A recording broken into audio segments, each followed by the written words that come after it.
Network on YouTube, Instagram, and beyond. We are excited today. Well, I should say we're excited because Notso Dog and Saraquoia and I are back together doing a podcast today. But unfortunately, AC Moon is having some problems logging on. So Mhm. we didn't want to cancel. What we decided is, you know, we should just do a show anyway. We should um, we should do an Ask Me Anything. Not So Dog has a bunch of stuff he wants to talk to Sarah Koya about. I have some things I want to talk about. We are really hoping um, that AC Moon can figure it out. She's struggling. Yeah, we really hope she can get on here. If she doesn't make it, I assure you, we are going to get her on real soon because she's got a great story and she's got some cool inventions that she's made. But Mhm. like they say, the show must go on. And so, yeah, I was hoping for AC Moon too, and we're still not giving up hope, but we didn't want to leave you guys just hanging, waiting, and we've got Not So Dog who, man, he never shuts up, right? He's got a ton of I, stuff to say. I am chatty. Man, your name should be Gabby, right? Uh-oh. Indeed. Gabby the second. Mhm. Anyway, I'm gonna get off this live on Instagram where I was inviting everybody, and then we will take it away. Hold on one second, everybody. And now, share as a reel.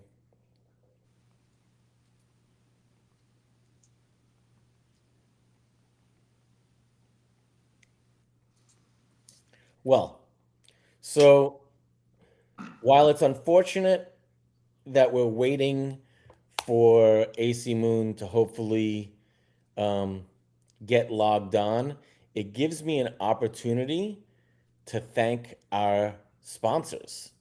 Believe it or not, we've got some sponsors right now. Mhm. And let me grab my stuff. So, yeah, so just so you know, we're not going to do this every week. I'm not going to go in depth about our sponsors. Normally, I'll just give them a quick shout out. But since they're new sponsors, I figured I would give you guys Dangston Town. Love these mid work pods. Um, so I got a little distracted by that. Anyway, I wanted to take an opportunity to thank our new sponsors and of course invite anyone else that's interested in sponsoring the show to hit us up. But yeah, so let me tell you about our sponsors. So the first sponsor that I want to talk about, Method 7 Optics. Oh yeah, I'm a fan. Yeah, Yeah. I mean, me and Not So Dog, we've sold Method 7 since the day that they were released, and that was 15 years ago. And it's a product that I really believe in. And yes, we will talk about the LA Kush and the headband and all that stuff a little bit later. So ask us a little later, Versi. So Method 7, we've been on board with their products since the day they were released. I think it's super important that everybody consider protecting their eyes when working under grow lights. Particularly today, when people are using LED lights, they are extremely damaging to your eyes. Or And yeah, or stuff that has a decent amount of UV spectrum, like ceramic metal halides, or just general Mhm. indoor. But I can all, tell you, all, all grow lights are damaging to your eyes. But Mhm. from what Method 7 has told me, I mean, besides the UV lights that you're not supposed to be in the room when these things are on at all, um, LED lights, I believe, are the most damaging to your eyes. It's not just the intensity, but the spectrum is Yeah. super harsh for your lights, for your eyes. So Yeah, that R spec I think is not very good for your eyes. Yeah. yeah, so it's really Mhm. important that you protect your eyes. And the thing about Method 7 is they have the absolute best optics. Their lenses are made by Carl Zeiss that makes the best quality lenses for cameras and glasses in the world. And I'll give you an example. These glasses are not grow room glasses. They gave me, these are trail glasses, okay? And I've been wearing them every day, and they're incredible. And I actually had to call Method 7 yesterday and say, why is it that when I'm wearing these glasses, that everything, that it appears to be enhancing my vision? Because normally when I wear glasses, I feel like they're taking away from my vision. Like when you're wearing dark glasses, Sure. like, and I'm constantly going like this when I'm wearing other glasses to make sure that I can see well. And so the optics on these glasses are so good that they enhance your vision.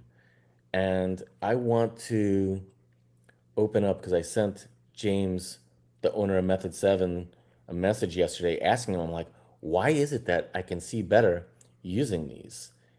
And what he said was they have more contrast, it's easier on your brain, more information, and that helps you see better.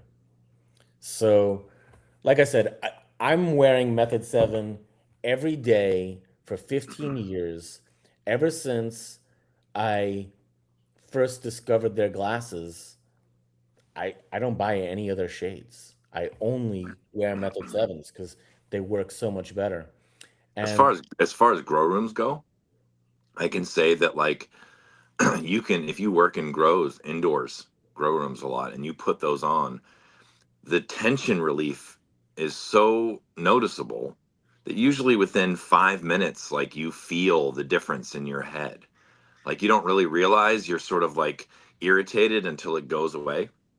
And then the other cool part of it is that they color correct. I don't know what their modern are now, but they used to have like ones for metal halide or ones for high pressure sodium, and you put them on and it color corrects the spectrum that your eyes are bombarded with.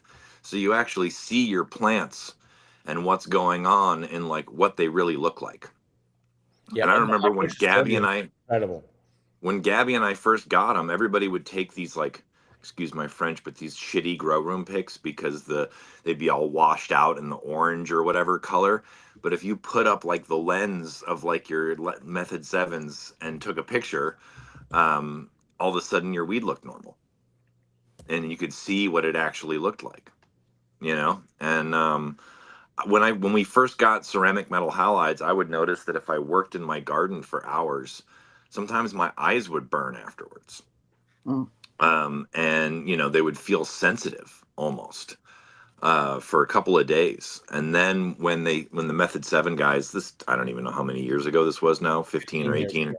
long time. But when I finally started wearing them in the garden, that completely went away, and I could feel it in my head, like in a strange way. So it really, if you work under lights, like if you work in a warehouse or something and you need ear protection or what have you, you want to protect your senses, and you can definitely, like working in an indoor farm or working somewhere like that, you can definitely harm your eyes over a long term just being underneath them.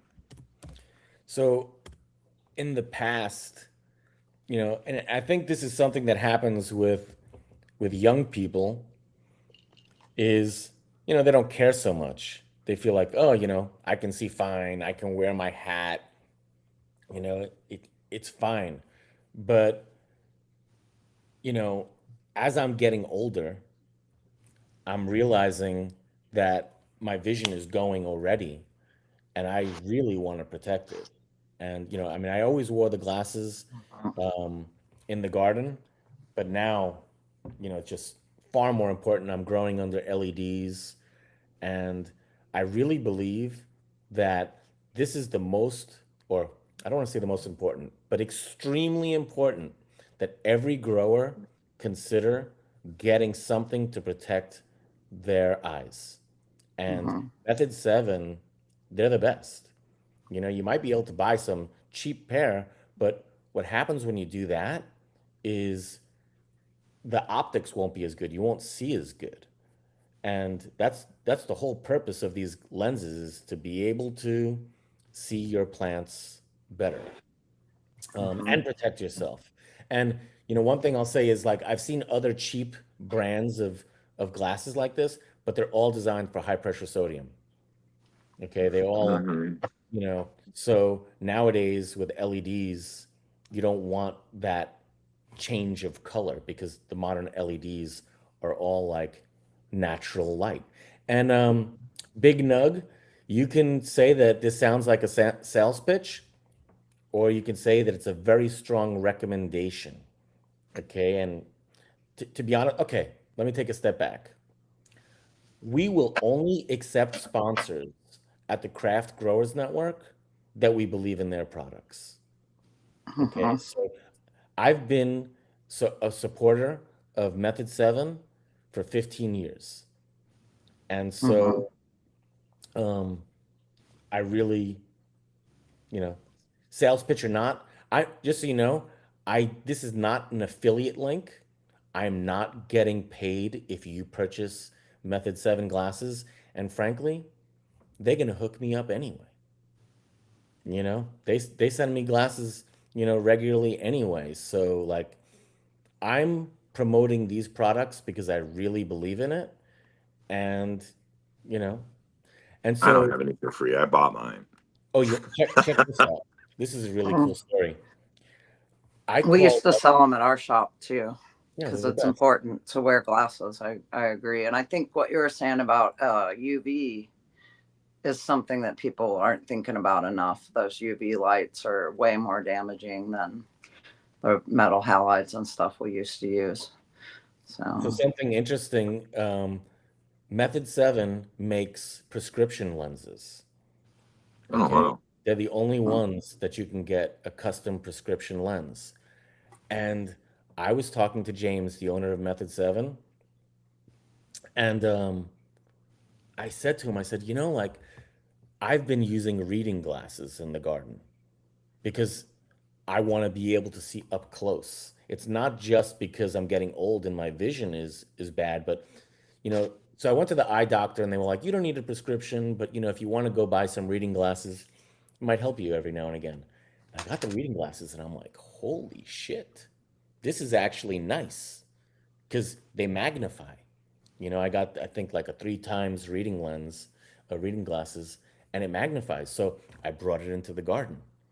And it's not like a microscope, but it makes it so that you're able to see things, magnified, which is nice. Looking for pests and stuff like that, or checking your trichomes a little bit. And I said to him, what would be cool if you made a bifocal lens that the bottom was magnified and the top wasn't, so that like you could see your entire garden, but then when you want to look close, you just looked at it at the bottom. And he says, "Oh, he says we'll make it for you. They're already making it. In a couple of weeks, I'm going to have it." And I mean, I think it's a product because the thing about prescription is you have to have your prescription. You got to send it to them. But this can be something standard that's on the shelf. A bifocal that anyone can use to magnify or to see in the distance. So I'm So pretty excited. this is totally random and it's a tangent, but That's what in we the do. same vein of Gabby asking suppliers to make products for him, most people don't know this, but if you use Fox Farm soil, Gabby used to complain to Fox Farm that many of their mixes were too heavy for indoor gardening and they needed mm, something lighter.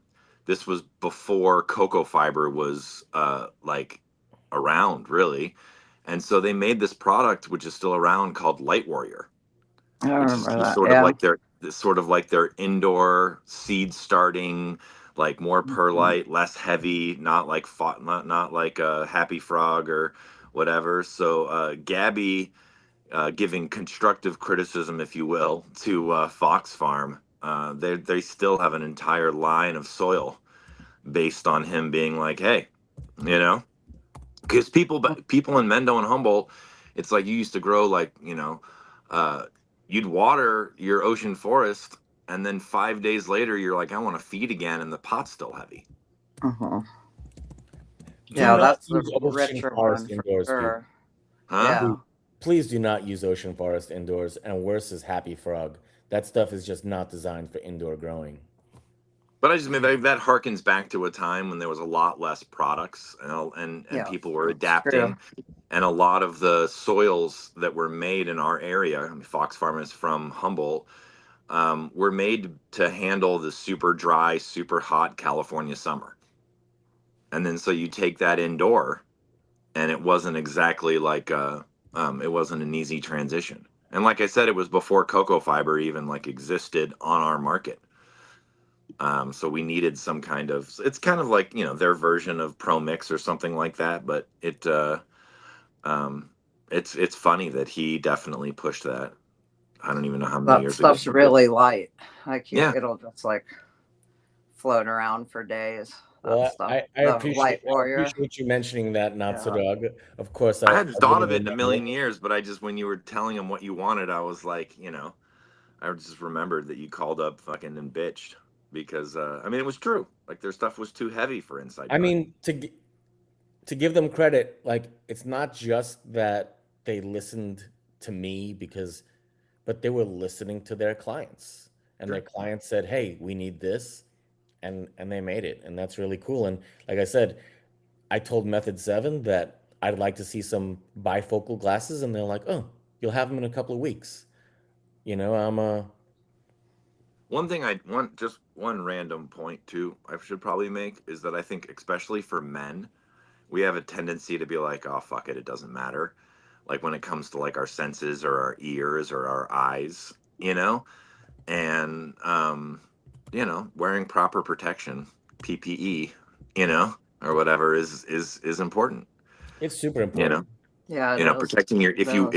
if you work in a warehouse, if you work in something with like a high level of ambient noise, you don't want to hurt your ears over a long period of time.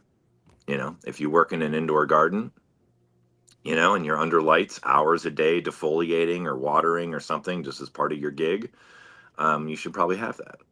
you know if you're an automated water guy and you try to spend as little time in your garden as humanly possible, you probably don't need it. Hey, Gabby, AC said she's in the studio on her computer, but it's So if still she's not working. I don't know if there's a way. if she's in the studio, then I'm really bumming. Yeah. all she needs to do is press the join button. If she's in the studio, she would have Okay. already. Let me see here. Let me Okay. tell her. While we We do might that, I've have. been chatting with her a little bit. We're both super bummed that she's not here trying to yeah. do. We haven't talked Honestly, about our women of weed, but yeah. Honestly, I want to tell everybody, AC Moon not being able to get on the podcast right now is 100% my fault.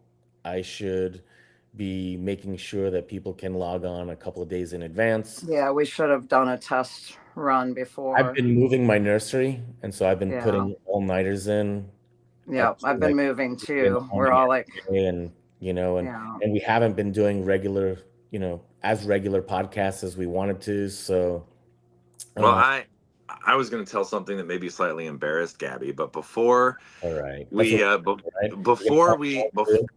before we went live, I was kind of complaining to Sarah that I was helping my friend with a farm, and I've been doing a lot of bending, lifting, and twisting, and crawling, and setting up drip, and doing various things like that for this outside farm near my house. And I was a little bit out of shape or just unused to all of that.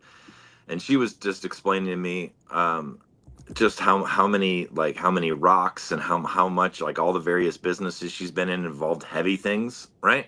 Move rocks. And yeah, and she was telling me about like what she got in on Dead Tour and how that was a little lighter, and it Yeah. made me think of it just Yeah, that tour because I did hair wraps, so it air was wraps and that was easy. lighter. Well, Yeah. Gabby Yeah. maybe was involved long, long ago in something shady, and his lady didn't like that, and so Gabby became a Dead Tour dressmaker. Oh yeah. That's actually, you see, Francis, you're Nice, always dude. telling these stories incorrectly. Oh my God! See, now No, he's got to We now he's got all to do have that. like I slightly I have different to correct you. memories. Yes, I did sew dresses on tour, Okay. but it wasn't because I was stopping to do illicit stuff. She was actually the driver behind doing the illicit business. The thing You is just that you just decided to become a dressmaker for the love of the game. it There was, was just something you just had it. There was I some kind love of. seeing girls in flowery dresses and anything that I could do to contribute that. Um, But what it was that, when we were on the road, we were in the hotels, when we weren't on the lot hustling, then we could do something to generate products that we could sell on tour. Okay. And my lady started sewing these dresses with, it wasn't even a real sewing machine, it was like a hand stitcher. You take the fabric and it almost looked like a hair straightening iron. You take the fabric and you go like this and and it would, Mm. sew stitches in there. And yeah, I agree. Summer dresses are women are hot. Um, But yeah, so people didn't know that Gabby had a past as a seamstress. that's right. And you know what's Yeah. interesting about that? Mm. My grandfather, when he was in Argentina and in Poland prior to that, he was, what is it called when somebody uh, like makes suits and stuff like that? Taylor. He Taylor, was he yeah. was he was a The tailor, Taylor, yeah. and so Mm. it was in my blood, you know, to Make clothes. to make clothes. And so the reason why you're confused, Francis, is when you're walking on the lot with dresses.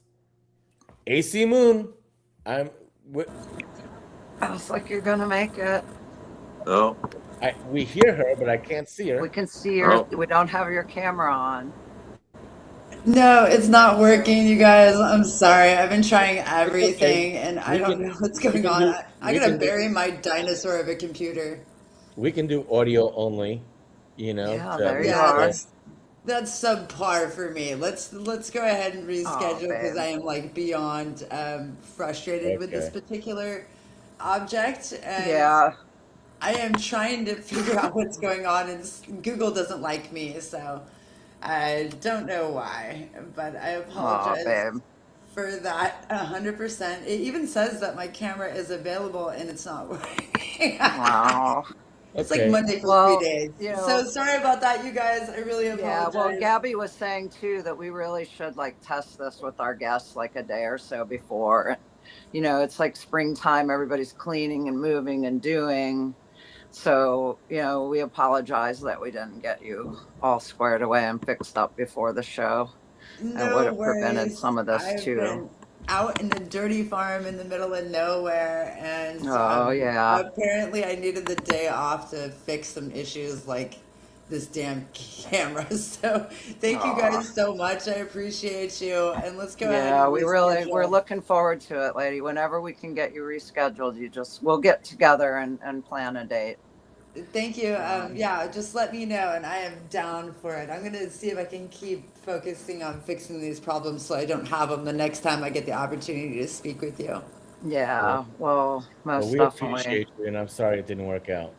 Yeah. No problem. I appreciate you guys. I'll see you hopefully next Wednesday or whenever you have me rescheduled. Yeah, we We'll, may be we'll, able to do that. we'll That'd be call it We're part gonna of great. pull the Phoebe podcast. back in here maybe too. So That'd be do Hmm. super some fun. dual Thanks stuff. so much, you guys, and I'll join and listen to you beautiful Cool. folks as a guest. Well, Well, yeah, and you can add to the chat. If people have questions and stuff too.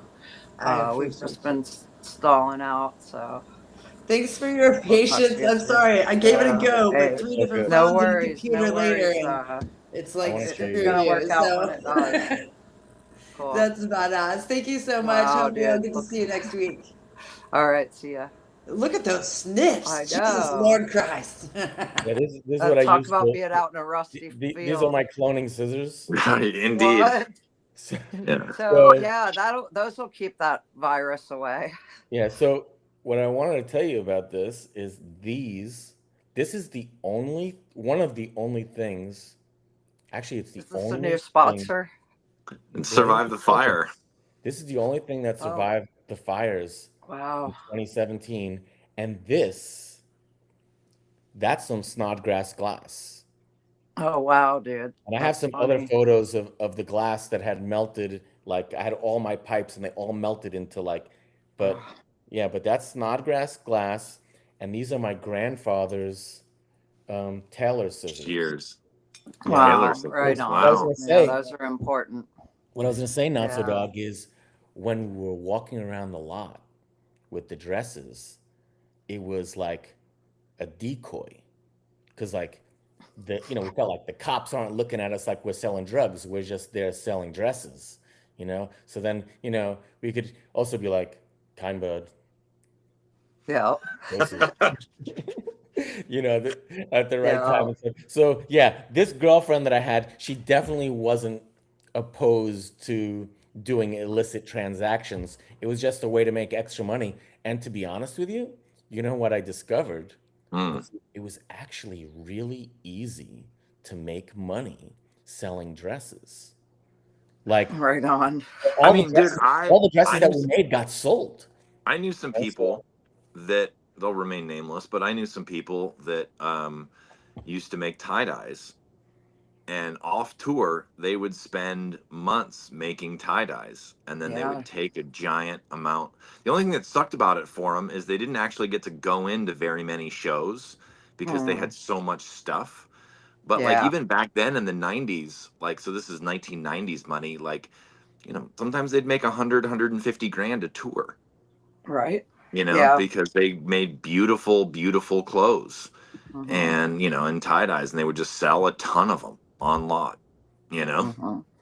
and yeah, tie dyes are much harder to make, yeah, like, and you batiks can't. and the various. Some of people Oh are yeah. really, Oh really, yeah. really good You, at them. you you can't Yeah, you I do can't make that batik and stuff tie dye. while you're driving. Like No, I'd be driving my Uh-uh. Volkswagen van and my lady would be sewing up dresses while we were going to the next they stop. would all definitely make them off tour and Yeah. stock up, to be ready to have enough stuff to sell on Yeah. on that summer. And it was only the only time they made that much was the summer tour, because those were like all the big outdoor like events, and it was warm. Hold on. Do you call a male a seamstress? Or is that like a female term? Is that like a I male don't term, know. Is he seamstress? a I just kind of came seaman? out of me that way, but I No, I don't Amanda know, was the huh? one that said it. Amanda says, you didn't miss much, Lace. Just a bit about Method 7, and Gabby was a seamstress on tour. Yeah. But so one cool thing, the other cool thing that we were talking about while we were sadly waiting for technical difficulties to solve that didn't, Yeah. was that something cool happened with the podcast. And I'll give a little backstory. I have a really good buddy of mine from Ohio who had a lot of Ohio original strains, right? And I can't remember when it was. Maybe it was 2017 or 18, but it was back before we knew what hop latent was, Right. but we knew that something was affecting plants and calling it dudding, right? And he brought in this triangle kush clone that had dudding. And back then, a lot of people don't know that a lot of growers didn't take all the precautions they do now to stay sterile, right? And so he inadvertently infected a bunch of his plants with dirty razor blades taking cuttings, and he Hmm. lost some Ohio originals, right? And he had been searching and searching and searching. And the thing about stuff that is unpopular is you kind of have to like find people that are sort of like off the beaten path and just kind of holding what they're holding. So Sarah made this post the other day about how the podcast had led to another Ohioan reaching out to her, and that person was like, "Hey, I still have the original Ohio G13, and which is a pretty distinctive looking plant." It really And it is. was one of the ones that my friend was the most bummed, shattered, disappointed that he lost. Not so much because it's like the best plant ever. It's a nice, very stony plant, but just because it was Yeah. so old and difficult to Yeah. find, and it was sort of like it tied into a lot of Ohioans' history, a lot of early growing in Ohio, and people Yeah. had that cut before they moved Yeah. on to other things. And And so a from cool part of Kentucky this, too, that's that like group that is connected to the group out there, back in sure, the day and stuff. It's kind of cool. It was a really original strain around here for but sure. somebody Hmm. listening to this podcast Right. heard us talking about it and was like, I have that, and Yeah. reached out to Sarah, and now Yeah. she has that. Yeah. I And do. so it's not lost. Right. in a Yeah, way that we and the thought it was Lysol lost. too.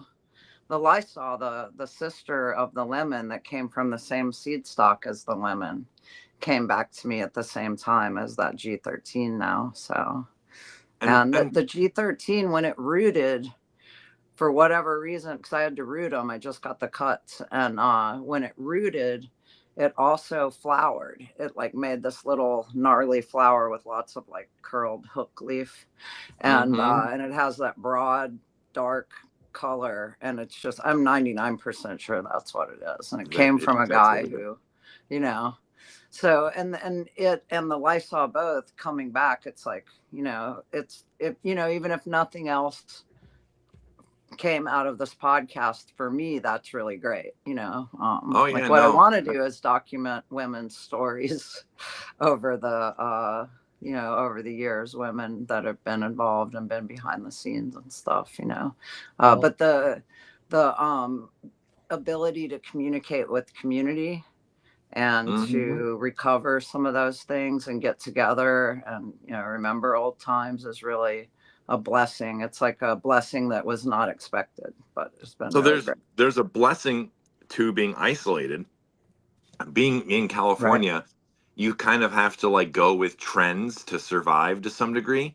So a lot of strains get cycled through relatively quickly, right? Right. And it Yeah. becomes kind of rare for people to hold on to old things. Hmm. But in say Ohio or other states, somebody might have 3 or 4 strains that they've been growing for forever, and Yep. they've just been giving That'd them be to their me. friend. They've been giving them to their friend group, and their friend group is perfectly content puffing them, so there's no pressure to get rid of them. And what Right. this does is this sort of means that there can be little pockets of things that survive. Right. Yeah. And Somebody's holding on to it somewhere. That's my theory with pretty much all of it. Like, well, that's the hope, at least. That's the hope yeah, that that it's somebody not is really somebody. lost. Yeah. And so So a as a friend of result mine of came that, over the other day and said he found 3 AK-47 seeds in his freezer from like 20 years ago. And he was like, I didn't think any of them were going to pop, right? Because it's 20 years ago. They've been in the freezer. And he said all 3 of them came up and they're like lime green, wide seeds. He's like, what's the chance of this? And I said, well, I hope they're not all male, but yeah, so there's that. Even just something that was held onto and forgotten about in the back of a freezer, and then now it's back. So, and the AK was like, it was a lot like the dumpster, that pillowy, you know, uh, hash plant type weed. It was really good. in the 90s, Um, AKs from Syria Seeds, and yeah. they had the White Russian, and they had the Mm-hmm. AK-47, and they had the bubblegum, Yeah. and all those were really good strains, but they also had really cool names, Yeah. which was pretty important, like early marketing or what have you. Right. And so there was a lot of people from the 90s that grew those things because, Mm-hmm. you know, Well, the AK, it's like Afghani Kush 47 days, right? I mean, I don't know what it is, to be honest. I've Dude, I tried to mean, we get, used to get it out sometimes in like 45 days in the hydro, I because have, it would just get fucking done. I know You'd Simon lose a it little under bit. the other plants and then it would be done when you found it. You'd be like, oh, it's He under there. still, even like 35 years later, he still won't fully admit, like on camera or whatever else, like what is in AK-47, Huh. which is kind of silly, but whatever. It is what Oh, it yeah, is. I was always told it well, was you know what? Afghani I'd rather Kush. him not say than lie, right? Yeah, sure. Right, sure. You don't think it's Afghani Kush? It gets done quick like a Kush. It's I like, mean, I it's don't know. pillowy There and was, like that okay. nice lime color of the Afghani, you I had know? these friends who had a more Yeah. sativa version Mm-hmm. of it in Colorado, Huh. outside the Boulder area, and it would literally, no exaggeration, it would make like these like 2-liter bottle size colas Right that on. smelled like sandalwood. Wow. And sandalwood is like, I've talked to other breeders and other people, it does seem like sandalwood is a smell that pops up occasionally in cannabis. And I've Hmm. been searching for that cut for forever because it Hmm. literally, like, if you walked into like a hippie store and you picked up like old school sandalwood beads Right. and smelled it, it smelled like that. Wow. It See, really you did. don't It think they smelled just like that. renamed it the AK at that point? Maybe. No, because I mean, like that Americans doesn't are. sound like the AK at all. You know? I think that I think that some of that stuff was pretty variable. Right. You know, Yeah, there's like that too. Like if you got seeds from a seed company, they're not all exactly the same. It's not like clones, no, right? They're going to be and a there's little bit different genetically. I feel like in the Mhm. '90s, like, what's the best way to put this? I feel like seed companies in the '90s, a bunch of it was junk, a bunch Mhm. of it was okay, and then occasionally there would be incredible fire that would come out of it. Hmm. You know, and it's just Yeah. sort of, it's the seeds. It's just the luck of the draw. Yeah. Gabby's getting. I don't know. He's doing the Dr. Dabber.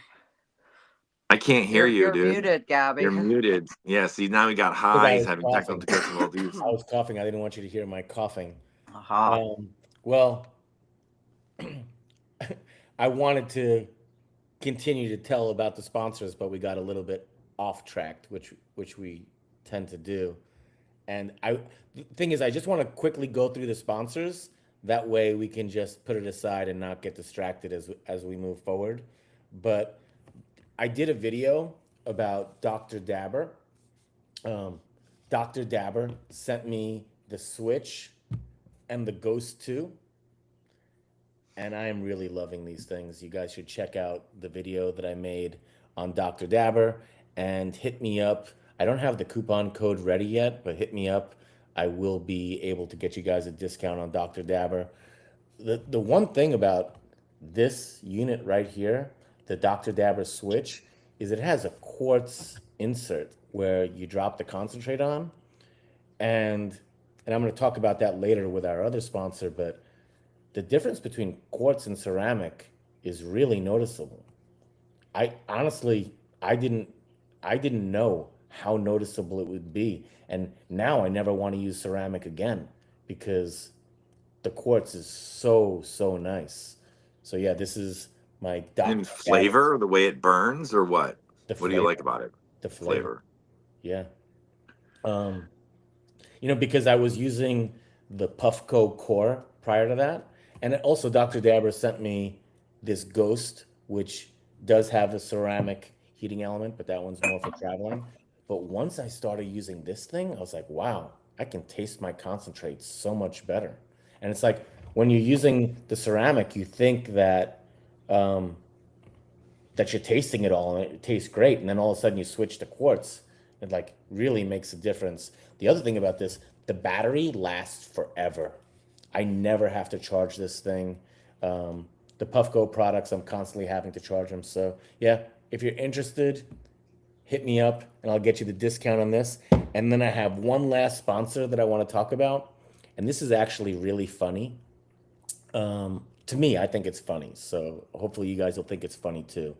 But these guys, Helio Supply, they sent me an email or a message on Instagram saying, hey, we want to send you a battery, okay, for your vapes.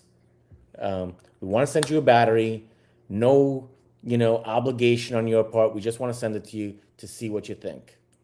And I was like, all right, send me a battery.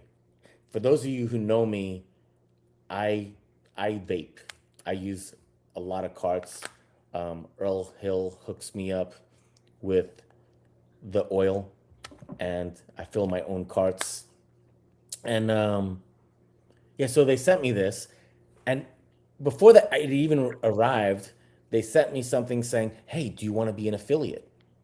And I was like, "Well, let me see the product first." I hadn't even gotten it yet, and um, like I said before, I'm not going to promote a product that I don't believe in. And I never thought that like a vape battery company or a vape company would be anything that I would like enough to allow them to be a sponsor on the show. So they sent me this battery first, and I love it.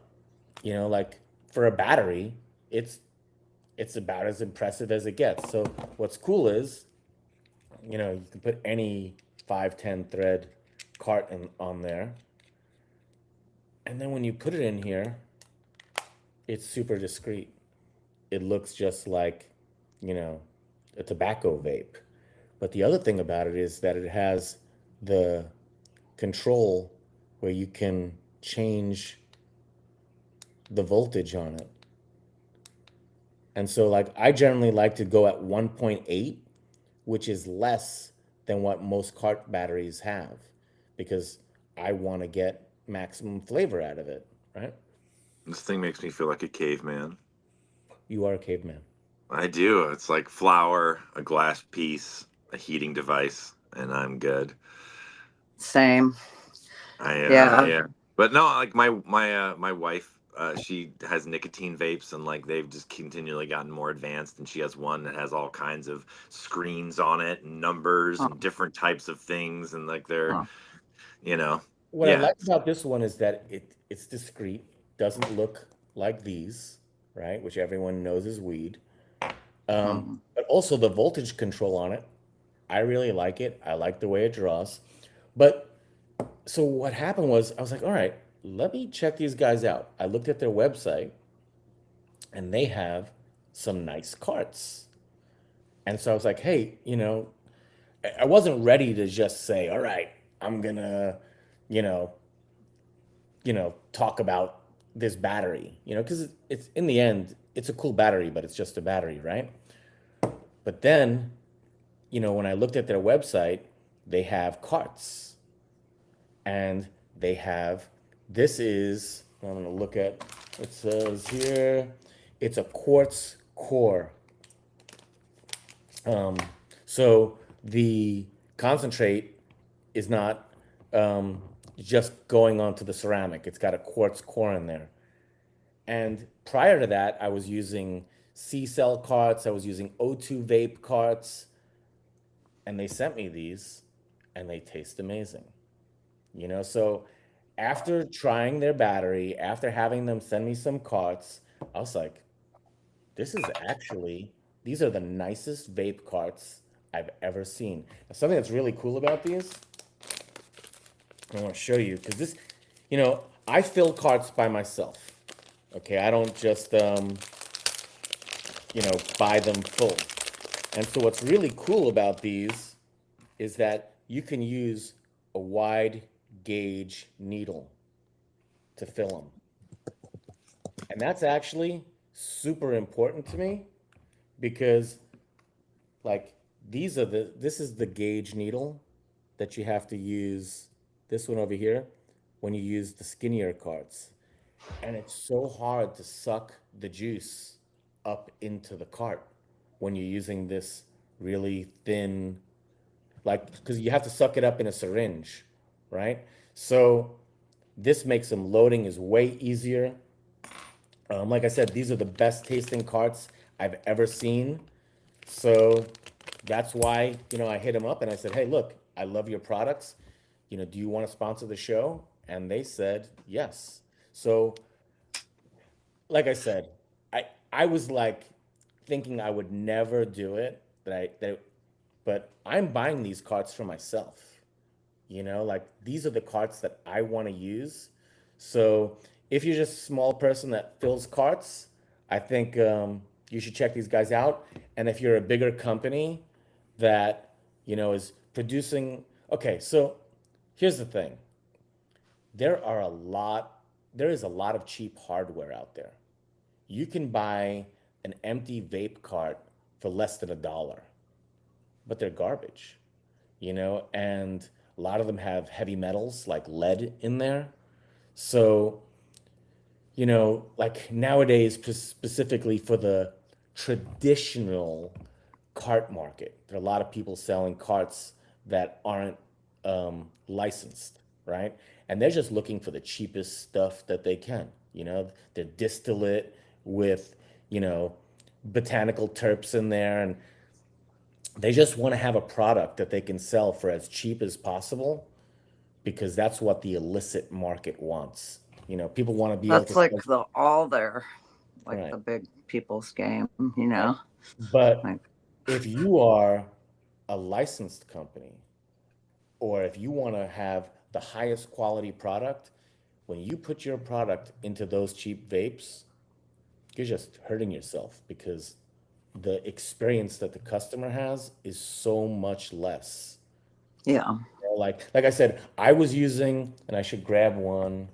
I was using O2 vapes, and they have like a ceramic heating element in it. It's a high quality vape, but as soon as I tried this one with the quartz core, I was like, oh shit, I got all these vapes. I never want to use those again Mm. because the taste on these is so much better. Anyway, I don't want to go on and on and on. I do want to thank Helio Supply for sponsoring the Craft Growers Network. If you guys are interested in checking them out, um, I should have their website handy. I will post it. I believe it's just Helio Supply. Let me see one sec. Helio dash vape dash supply. I will post that for you guys. And we have a discount code, Craft Growers Network. You get, I think it's 15% off. So anyway, I'm gonna finish with the sponsor plugs. I promise you, I'm not gonna do this every show, but you know, in the future, I'll just say thank you to Method 7, Dr. Dabber, and Helio Supply for sponsoring the show. I do love these products. I do. Um, I feel comfortable recommending that people check them out. So with that, we're going to move on from the sponsorship stuff, and we can talk about. I know that Saraquoia wants to talk about Ohio politics because some Yeah, things we've got happened stuff going recently, on. Hmm. and we can talk more about the dumpster. We can talk about the lemon G, the strawberry lemon G. We can talk about um, the AK-47. Oh, that's not gonna help. AK-47. Yeah, No, dude. what Somebody was the one reached you're out talking to about me the before? other day and asked about four-way. You guys remember the four-way growing that? Yeah, four-way That skunk. was like, yeah, that one was a good one. We grew Well, it around the same time as Did that they reach out dumpster. to They you that they had it. still had it? No, they were trying to find it. You know, but again, here we are. We're mentioning it. Perhaps it will manifest itself. You know. Because I don't know. I'm gonna get the story as Gabby. I'm gonna get the story partially wrong, so maybe I should talk to my buddy before I say it. But there was some kind of confusion where, like, do you remember the ogre? mm-hmm. There was Mm-mm. some kind of confusion where, well, the ogre was supposedly from Ohio, and it might have been like one of the Sensi Star, like, Yeah, I've heard of it before, but derivatives. yeah, I And my don't remember. buddy for a long time was convinced it was, and then he heard from someone else that it was like a nickname. I think I could be getting Hmm. part of this wrong, and it was actually that a four-way, Huh. and so it just goes to show for like that Americans are really good at giving things nicknames, Right. and a lot of times different crews of friends can give different nicknames to things, Yeah, they and really then who did. You and know. then whoever you get it from, you're going to get it as that nickname, Right. you Yeah. know and it Yeah, and might that was change, like, like everybody did that stuff out of purposeful, confusion. I think a lot of them did. it's Because really it's like, it's that actually way really it wasn't difficult. doesn't bring everything back to you or your group if it's like one thing, that's popular or whatever. It's really Back difficult then. to tell younger people sometimes, like the amount of intentional misinformation that Mm-hmm. used to get spread. Like people would be like, oh, you're a liar, right? But it was like there used to be, for Oh safety well. purposes, a Right. decent amount of lying and weed scene to do just what Yeah, Sarah dude. said, to Yeah, protect dude. people, Right. you know Yeah, to it's protect like, people. They would lie trying about to where it take the came from. medicine to the people They would was change the risky. name of it depending Mm-hmm. on who they sold it to. Maybe they would even Yeah. have different groups, and this group they would sell it as this, and this group they would sell it as that, just Yeah, to and like make sometimes sure. the people had names too. That Yeah, and then little friend groups would add yeah, it. I like mean, nowadays deadheads will be like, I go by so and so, but back in the day that was like an adamant statement of your name, I am Cricket or whoever, you know. yeah, And And so people yeah, don't get that, because but that used to be a big part of right, caniculture, right, was changing names, maybe a yeah, bullshit story to protect where it was right, coming from and who it was yeah, coming from, right. and then you're just like, you're Parts only of as the good as story this. may be changed to protect the innocent. Sure. Yeah, And like then where the you have road the people dogs, that, the road warriors, like the people who got things from place to place took almost as great of a risk as the people that were in the underground tending the plants, and those people needed to be protected.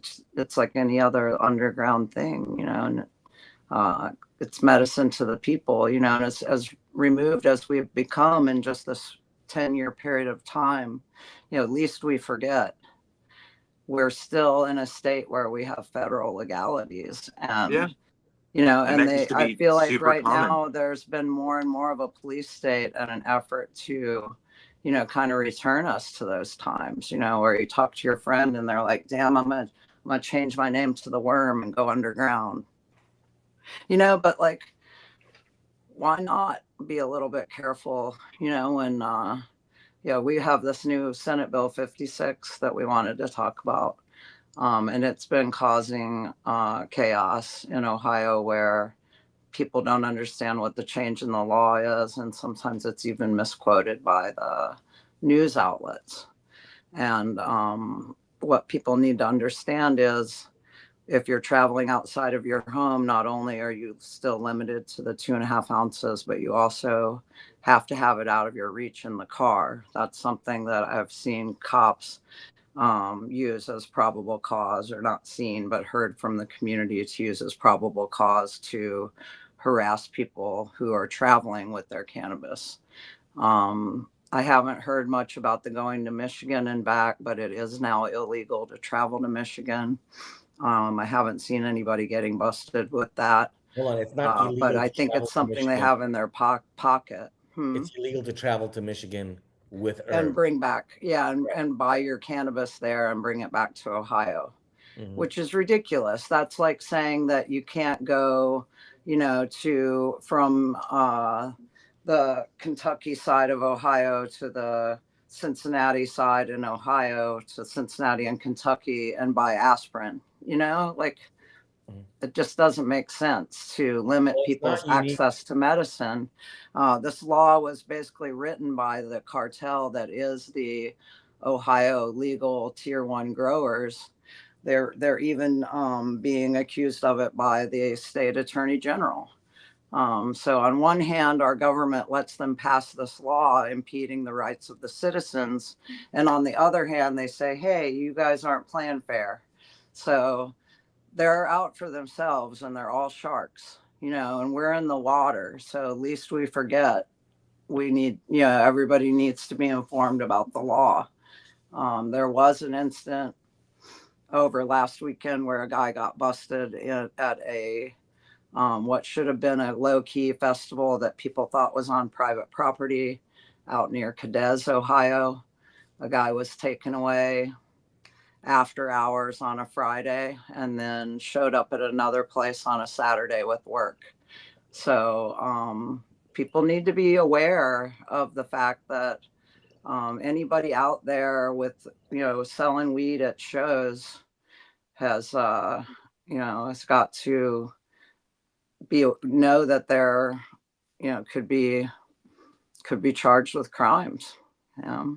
I think there's a certain generational difference from, say, people our age who grew up with it being super illegal and trying to get away with it, to like a much younger generation where there's been so much like loosening of things that people Right. don't take it really as serious They anymore. don't, dude. And they, Yeah. and they kind of feel that, like, they can, like, it's not, it's all this stuff is silly, but there's still a lot of these remnant laws that are Yeah. just about whether or not the enforcement wants to.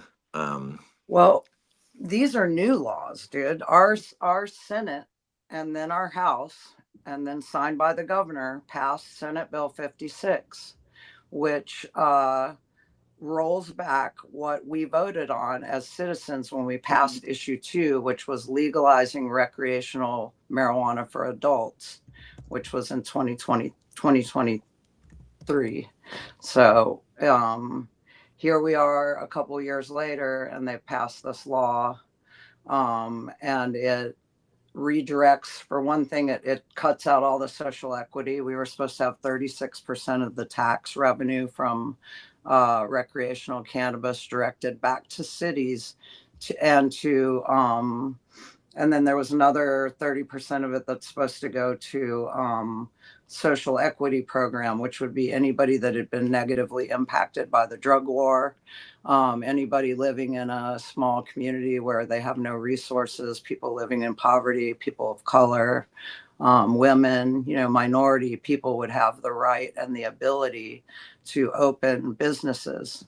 And Ohioans are not stupid. We paid a lot of attention and we voted for what we wanted, So them removing the social equity, redirecting our tax money from our cities is a slap in the face to the voters, And then our governor was saying things like, oh, they didn't know what they voted for. And that's why we have to change these laws. And then how did they change the law? Oh, you can't drive to Michigan and get weed. How is that helping Ohioans? It's not. It's only helping the Ohio dispensary owners that straight paid for this bill. That's the only thing that hypothetically makes sense to me. So another thing, you have to have your weed in the trunk, and you can share your weed with other citizens outside of your home.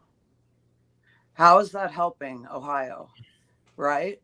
So now if I am someone who can't afford to go to the dispensaries, but I had a friend who was making medicine for me from their crop, now they can't share it with me. I can't get it from them somewhere. There's the risk of criminality. It goes back to giving justification for law enforcement to profile. It's obnoxious. And the only thing I can say is, take a look at your senator, Ohio. Take a look at your representative. If they voted for that shit and you care about cannabis, don't vote them back into office. Call them. Because this fight is not over here. And it seems like it's re-beginning. I'm seeing more and more news articles about people getting pulled over. I'm seeing people getting harassed. And it's up to us to stay informed in our communities. They've been pushing really hard. I don't know when it's going to happen or if it's going to happen, but those things are like lost revenue streams for local municipalities and comps. They used to be able to bust a lot of people and get a lot of fines and get a lot of stuff like that going on. And they haven't made one work yet, but they absolutely want some kind of national breathalyzer. They could replicate. They could replicate them being able to be like, okay, well, you've smoked too much weed or you have too much in your system. It's not apples to apples like you can do with like a breathalyzer for alcohol at all. I don't think that's going to be easily done. But they've been trying for years to develop one because it's millions and millions of dollars in revenue. As she was saying, if you could pull someone over and harass them and make them blow into a thing and be like, oh, now you have an $800 well, they'll be ticket. like, where'd your weed come from? And it's on your seat, or that weed has to be in the trunk. At one point, the version of it that was in the house had a mandatory 3-day jail time for cannabis not properly stored in your vehicle. What? They don't even have that for firearms. They definitely don't have that for alcohol, which, by the way, does not have to be out of reach in your car. Well, ever since COVID, I can go to my Mexican restaurant in town. I can go anywhere that sells mixed drinks, and I can get them to go with my food. The difference with that is that the alcohol lobby and the gun lobby are old and well funded, and they fight things that restrict, if they can. Mm-hmm. And well, now we have cannabis, big cannabis, fighting to restrict cannabis. Yeah, well, they're just trying to they're trying to create a moat around their profits. Right. That's what they want. Well, they don't really want. They better step up their game because all their weed sucks, right? And people aren't going to keep going and buying sucky weed. They're going to grow their home grow, right? So or they're going to have to go to their friend's house to share their home grow with them. Can I ask you a question, Saraquoia? What's that, babe? In Ohio, you're allowed to have an open container of alcohol in your car? If you just bought it from the Mexican restaurant and you're taking it home. Yeah, ever since COVID, But we you're had like carry out beer. you can have a tap beer, not like a bottled beer that's closed? You know, I don't know about the beer. Yeah, probably, because you can have a mixed margarita. That You sounds know, you like can have that sounds four like New mixed Orleans or margaritas Louisiana. in a carry out thing, put them in your car, drive home with your tacos. Yeah. Right? So my opinion is Yeah. I don't love that. I don't love that. I don't Right? I I don't think it's crazy that Yeah. that is allowed, but weed is too dangerous to even be near you in the car, right? And then so then they pull you over. Let's say you have 3 people in the car. The way they had that worded, then all 4 of us are going to jail for 3 days. What, you know, who's paying for that? Our county commissioners and our city budgets. Well, Not I mean, the obviously state, they're hoping that not you're the going to get. knuckleheads that are writing this law, you know? Yeah. So I So think that law is bullshit, but one thing I wanted to comment on is that no state that is legal or not legal, they're never going to say it's okay to bring cannabis from another state. For 2 reasons. Number one, they want the revenue from in their state, right? They've got Mm-hmm. dispensaries, they want the revenue. Number two, that would be currently breaking federal law of interstate transport. So I don't believe that that statement, and while I think it sucks that if you live on the border of Ohio and Michigan, that you can't So go safely to a Michigan dispensary, but I no, don't believe there's a it's legal an term Ohio, for it not an though. Ohio thing though. That's not. Yeah, no, it is kind of, because I know like Michigan has cooperation with people in Canada, you know. Mhm. Like there's a legal term for it that's escaping my mind, but it's like cooperation is what it means between states where they recognize your medical card. Like I think California does that, right? But there's Like a they'll difference. yeah, recognize like, an out so of state I medical don't. card and I've they'll But never there's a sell been to them any difference of that them. between cannabis. there's a difference Right? between if you're in California and you need your medicine Right. versus It's reciprocal. That's the right, name. versus Yeah. driving from one place to another. Like you're still not allowed to drive from Canada to Michigan with weed. You're No, because allowed it's to Yeah. federal you're border. allowed to go to I don't know. I Canada think they, with a I mean right. people do. You're allowed to go to Canada with a medical card from the US or the other way around and get Hmm. weed, but you're Right. not supposed to bring weed across the borders, Right. right? Yeah. Okay. Like So my in friend told me. Ohio, it was not like on the books, you know, or what outside of that federal litigation. Like they wrote this into Senate Bill 56, right? Because before they were not busting people going back and forth across Ohio after we legalized. I don't know if there was any sort of clause about it in the 23 language because it's been too long since I thought about it.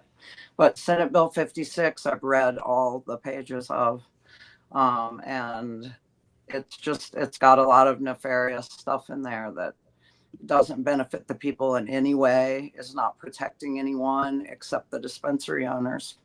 So criminalizing weed is not what Ohio is interested in, and it's really, frankly, not what the country is interested in. I don't know if you were thinking about Schedule 3 Notso. Is that what you were talking about? Or you No, were thinking I mean, I about, don't know. because I don't know enough that's about not going to Schedule benefit 3. anyone. Yeah. I assume what they're going to do with Schedule 3, although I'm not sure, is that it might benefit. Well, for one, let's take a step back for a second.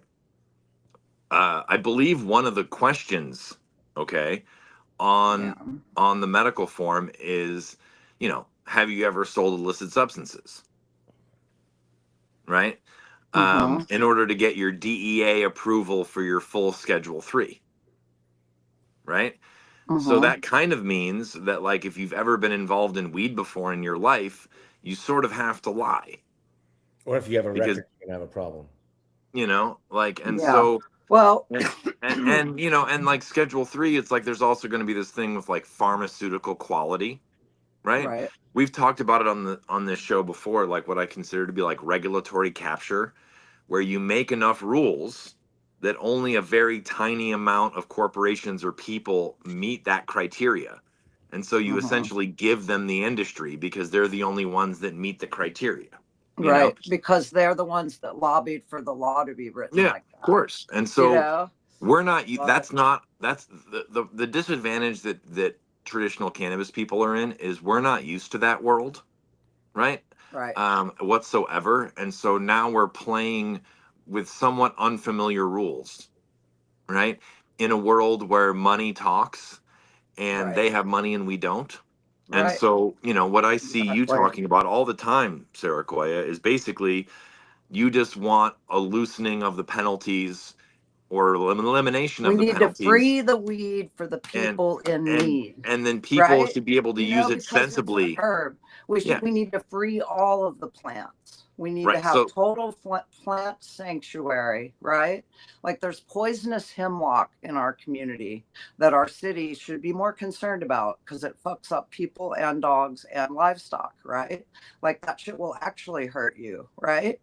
Like so maybe you're we could very outlaw that, have a you're war on very it, you pushing know? for basically like, you know, free the weed is an easy way to put it, but Yeah. you're basically pushing for Decriminalization. Americans to be able to use it sensibly how they wish. The way that Which- we did when, you know, the settlers first came here. The way And George Washington yeah, did, right? and Hello. the way that things work is, you know, things get legalized or loosened and you're like, oh, this is heading in a good direction, and then various special interests come in and they Right. start putting their controls. The cops Right. want to be able to bust people and they want their revenue.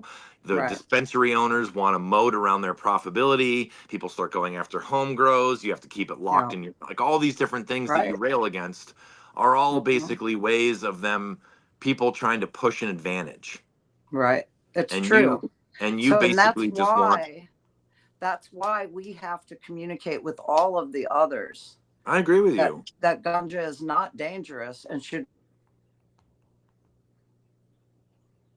No, Oops. we lost her, or something happened. And she was ready to just go off on these politicians. Dude, Well, while she's frozen. Dude, you know frozen, what? Our podcast is being watched, and they thought she was getting a little too revolutionary, and they just hit pause on all that. So, um, well, I have someone that wants to join us, someone that you will know, Francis, from our past. okay, And I was gonna go and do like a total, like another podcast with this person, but since our guest today canceled. canceled and he's available, he's not a woman of weed, but you know, um, I still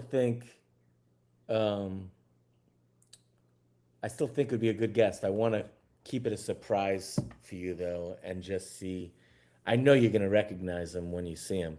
So everyone, just to let you know, he's downloading the Riverside app right now, and we're going to have a pretty special guest um, who's got some great stories and cannabis history. In the Look, meantime, you know what I think? Sarah Coy is trying to reconnect. Why don't we take a couple of questions? We said we were going to do an Ask Me Anything. I don't see Well, the all over the comments, place. so you would have to relay Yeah. them to me. Do you see them when I post them to the screen? I see yours, but I don't see like the comment. So tell me if you see this. Can you see that where it says we need normalization? No, I don't see it. Okay, Mhm. I can read the questions out. Hey, Saraquoia, I have a friend from my past, and Notso Dog knows him as well, who he has an extensive history in cannabis.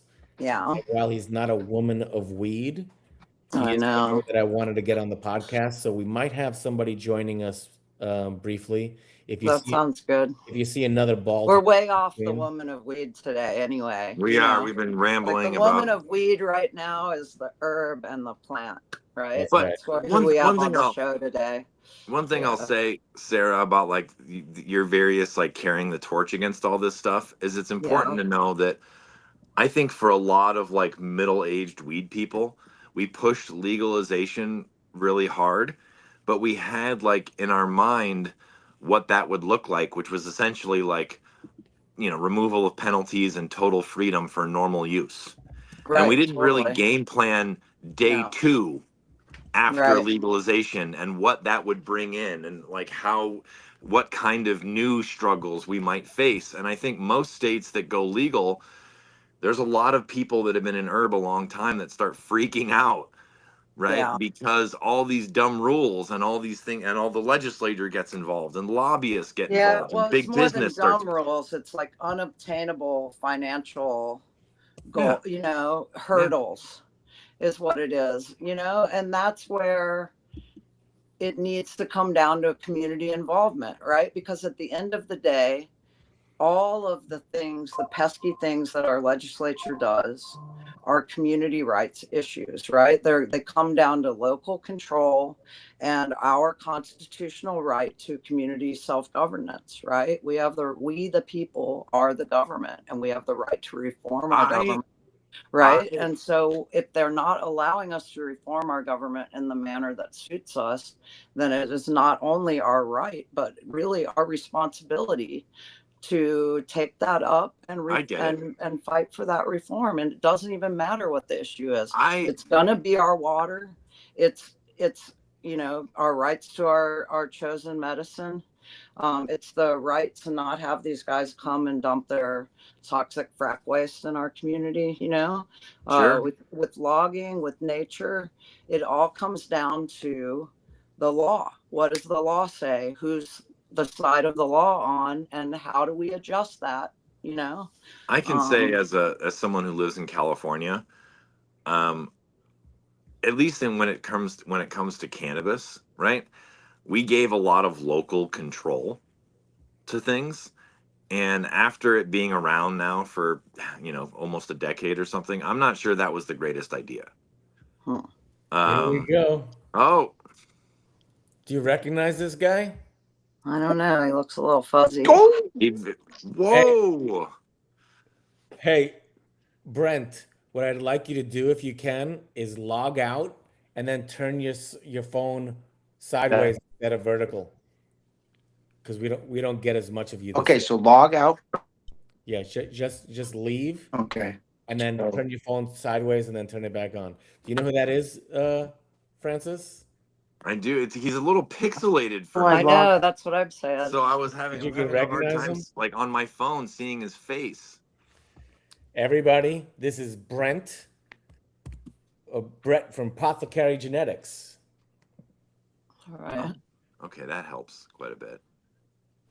But while he's fixing it, I just wanted to say this thing to Sarah. Like in California, a lot of people think that like Prop 64 made it legal, but Right. we also gave counties and municipalities the ability to opt out and to make all of their own rules. Mm-hmm. So we have this, like, obviously California is a giant state, but we have this awful patchwork quilt of regulations where we Mm-hmm. have whole counties and cities where it's banned.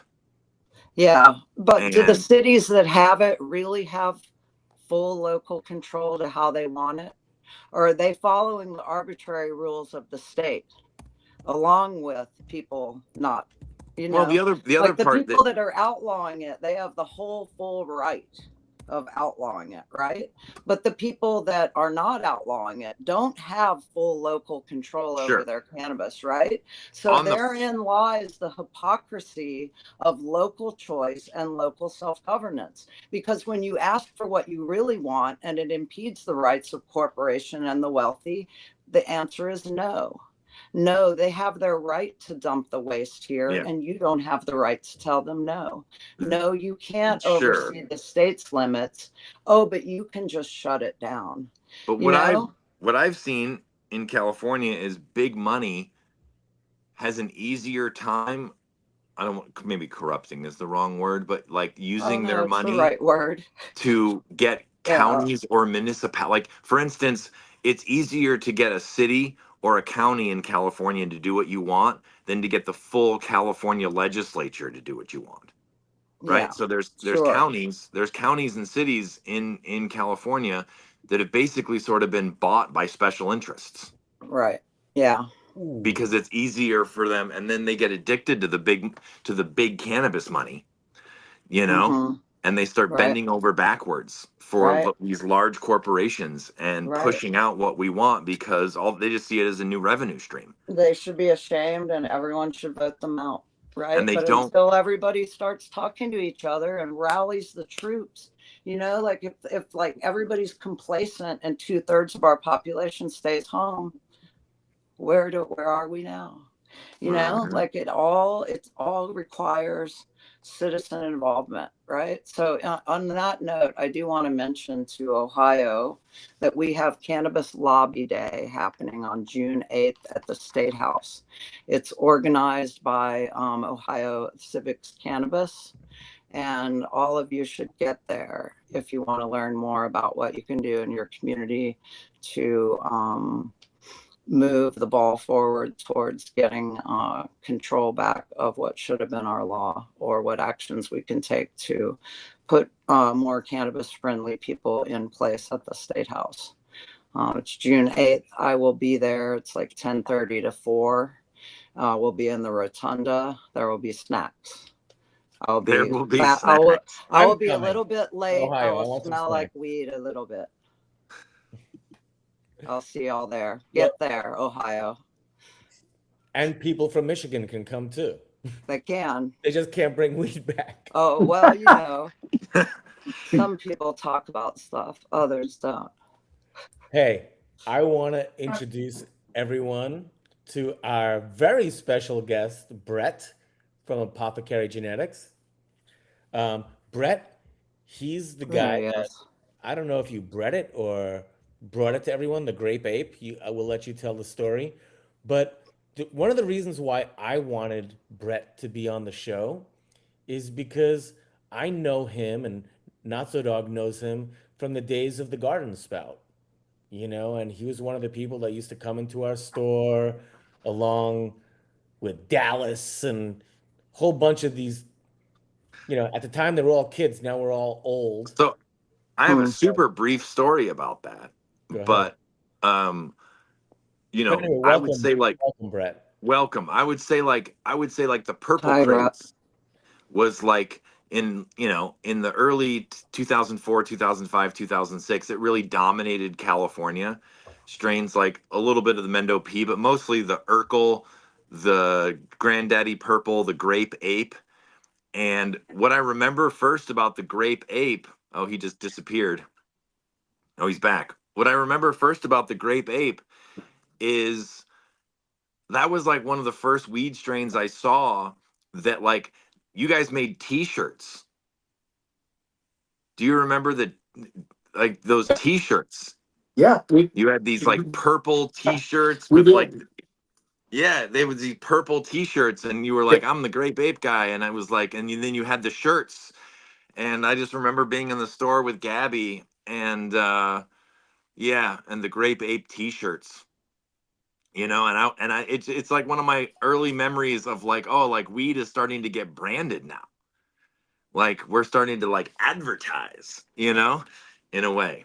I'll shut up, You but I know, just that's no, and thank you. That's actually so a little.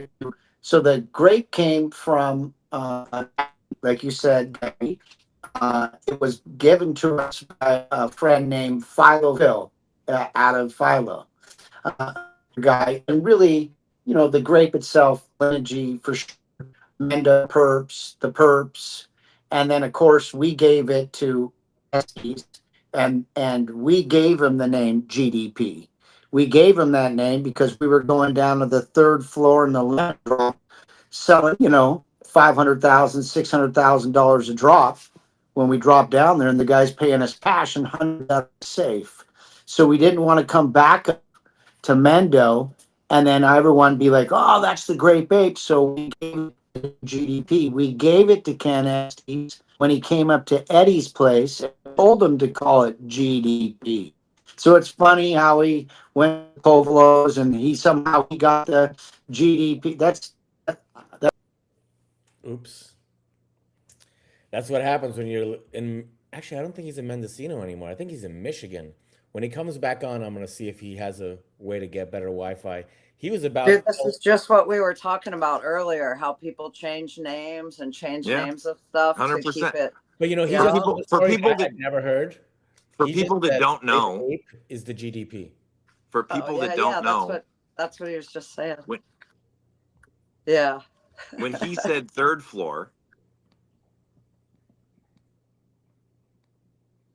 Go ahead, Notso. Larry, he was the owner of the Oh, he's third back. floor, Hey, and we missed you. You got to rewind a little bit because we lost you. And do you have decent Wi-Fi where you're at? I mean, I should. Can you hear me now? I Now can you hear you sound fine. perfect. Yeah, We lost now you you sound before. great. Okay, good. So what you were saying, just real Okay, quick, all so I right. can recap before It we might. lost you. You were saying that you got something from Philo Phil. Uh, for people that don't know, Philo is a small town in southern Mendo. Just for people listening that might not realize that. And it was Mhm. the Grape Ape, and it got renamed GDP when it was taken to the third floor. For people that don't know, Yep. third floor was one of the early 215 Bay Area dispensaries that moved a lot of work from our area, from Mendo, from Humboldt. A lot of About. the best weed from our area was flowing into third floor. It was a pretty Oh my wild, goodness. like, huh? Yeah. Larry probably rolled in about probably a 4 year period, about 150 million, and then cash, 150 cash, and he was gone. Shut it down and was out. 4,500. Um, I mean, we were selling it for $4,500 a pound. We were bringing 100. Oh man, this is brutal. Every time he gets into telling a story, we got to see if he can get some better Wi-Fi. Yeah, So we keep losing 914 it. Bug says Grape Ape is not GDP. And Oh, hey, I love that. hey, Brett. We just lost him again. Well, what I think is funny is that, um, Yeah, I hear you, dude. more like I believe Brett, Yeah, because we were all there, right. so Exactly. I I mean, love it when people that weren't there tell us We about what met Brett happened while we were there. 20 plus years ago, Gabby. yeah. 04, 03, I can't remember, but back then, like early on, he was a customer of the store. Like I said, they had Grape Ape purple T-shirts with, I can't remember the exact artwork, but it said Grape Ape on it. And at the time, it people had don't it really, had the grape ape. It had the grape ape guy on it from the yeah. Grape Ape cartoon. That's what it had I, on it.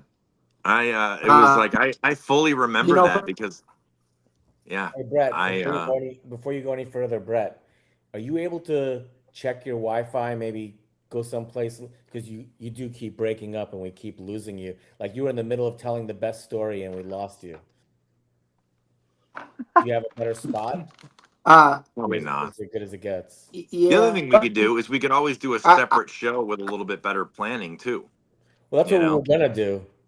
because I yeah, will say one thing. One that's thing I Yeah, will probably you need right. to say. get him on your weed stories and get his One thing I whole. will say, Or we Brett, could, and this is yeah. kind of important, is most of the really famous things in California that like became like I don't want to say a fad, but like a movement. It was like purples, then it was diesels, then it was cushes and cookies and all that. A lot of those people who were early involved are well known. There's a lot of mystery for people around Grape Ape, around Purple Urkel, around GDP and the various competing stories. There's a lot more mystery, I think, than you probably realize. For how big it was, I mean, Well, those purple strains completely dominated the California market for 3 to 5 years.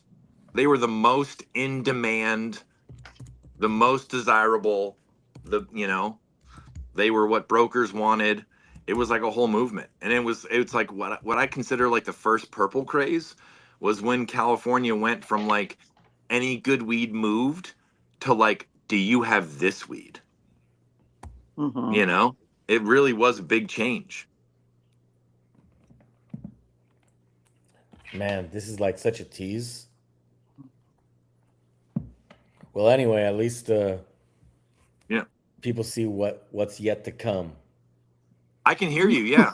I don't know if Gabby can hear Yeah, you. I hear you, can. but I can't see you anymore. Is Anyway, oh yeah, keep talking. I don't see or hear him, Oh, but I'm gonna check on YouTube.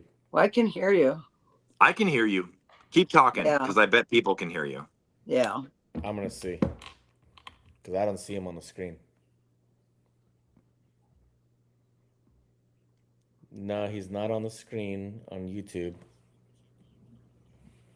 He's not on YouTube. He's on. I'm listening on YouTube and he's not there.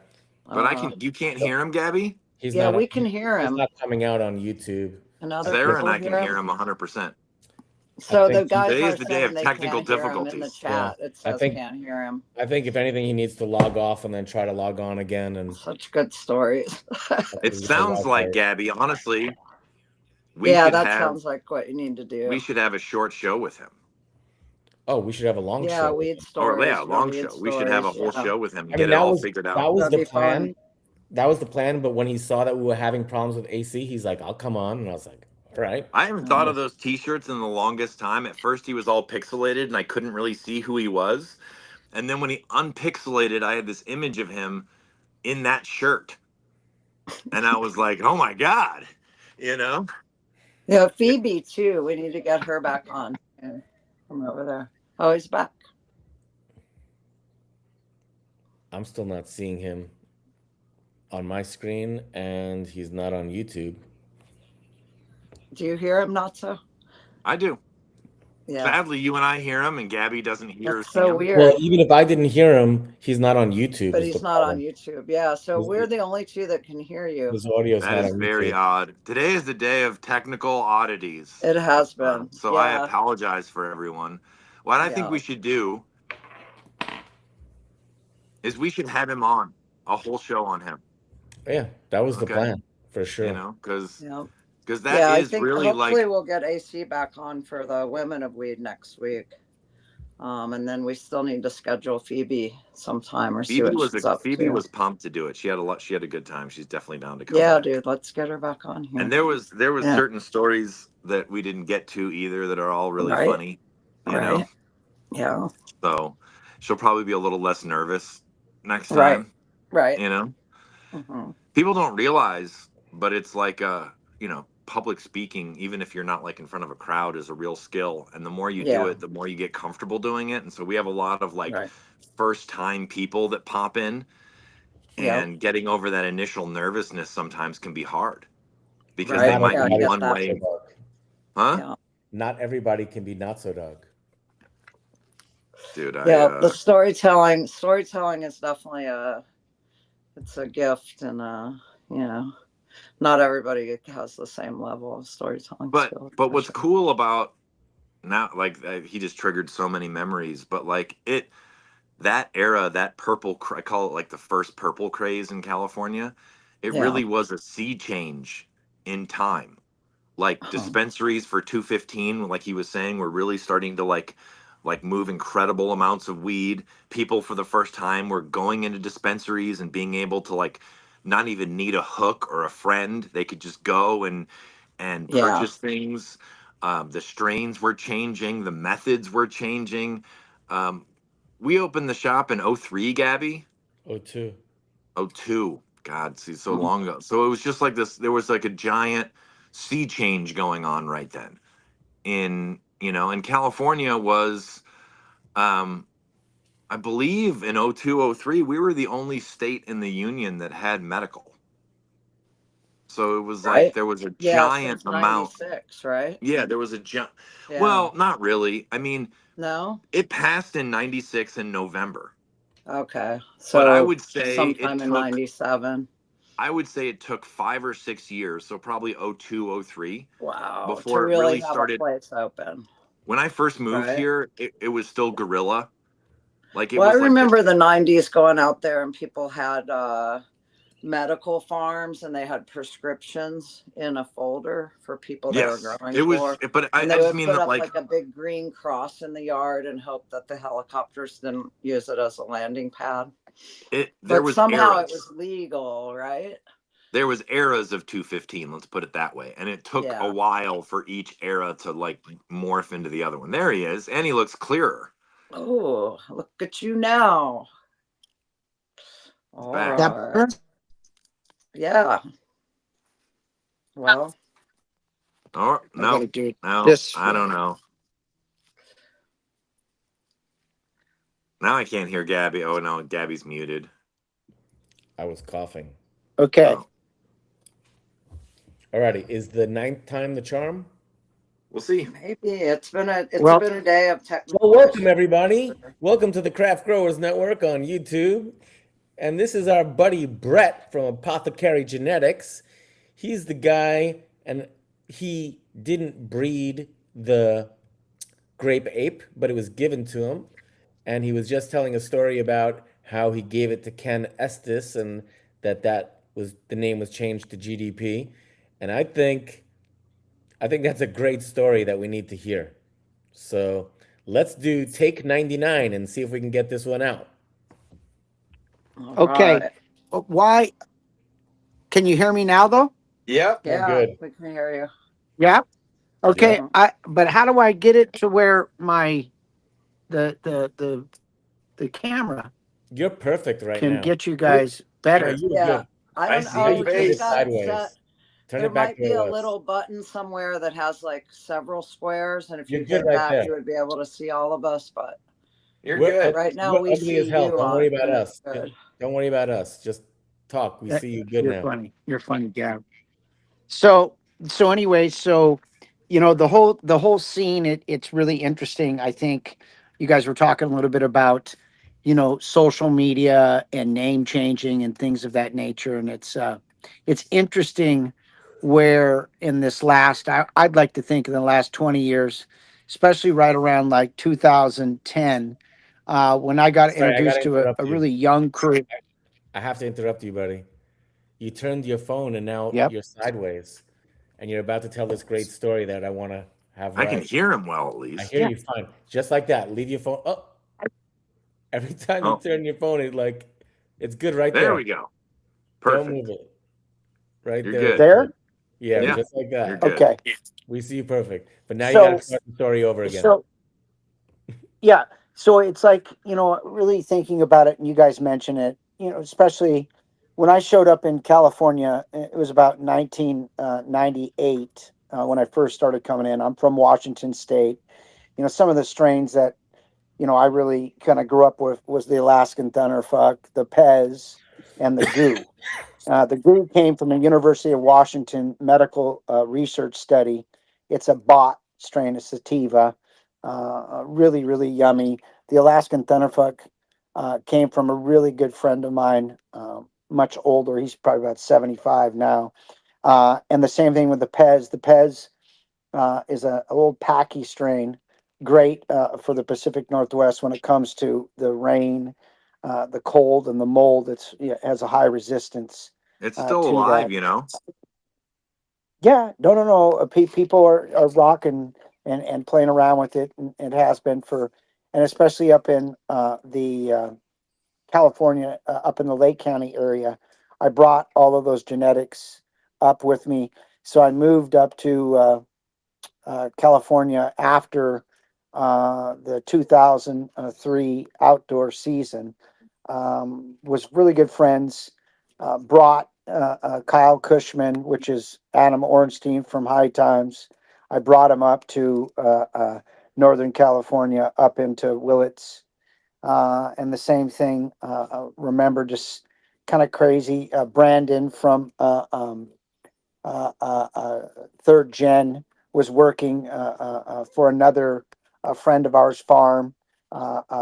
It's interesting to see how these guys have developed, as Gabby was talking about Dallas, a younger grower at the time. Now he's much older. Of course, I guess we all are at this point. And then, of course, another probably your audience is probably familiar. They call him Shiloh Massive, but his real name is Neil Smith. And I grew up with him, and that's how I got to Northern California. His wife worked for the Veterans Association. She was a doctor, and go figure, her patient was no other than Eddie Lepp. So while Shiloh would be around skating on his skateboard, his wife thought, what better way than to go up and help Eddie on the farm? And then that's how I got brought out. I was a consultant on Eddie's farm while helping him out. And a small world is that, and how I ended up moving to California was we had a friend out in New Jersey. They in High Times, on the back of High Times, there's Where's Waldo. Well, Where's Waldo? His name was John, and John happened to get himself in a little bit of trouble in Jersey in 2002, and he wanted to get a little break, so Eddie had him come out to the farm. And when he came to the farm in 2003, I wanted to visit my friend. So I come on out to the farm, and I'm there, and I bring some other friends from Washington, and we drove all night. I lived up in Seattle, I remember, and we drove all night to Upper Lake, California. We get into Upper Lake, California, to Eddie's farm, and we pull in. It's about probably, I don't know, about 7:30 or so in the morning, and I see John. I'm super excited to see him, and he was kind of a little dinged up. John had spinal bifida. That's how he got into the cannabis industry. High Times had chosen him as kind of a ghost writer on, and then became the article "Where's Waldo," and that was John. And so, long and short, when we show up, he's a little dinged up. He's not doing so well.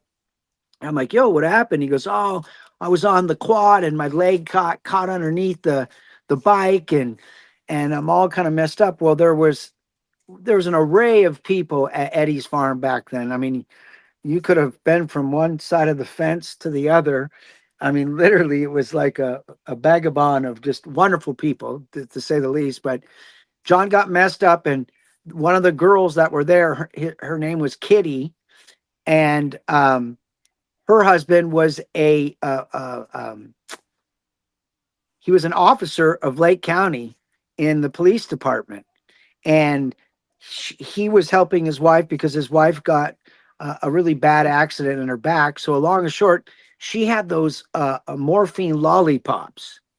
And when John got himself a little hurt, she hands him one of those lollipops. Well, if you know anyone that's ever taken those are pretty heavy duty. That's a pretty heavy duty medicine.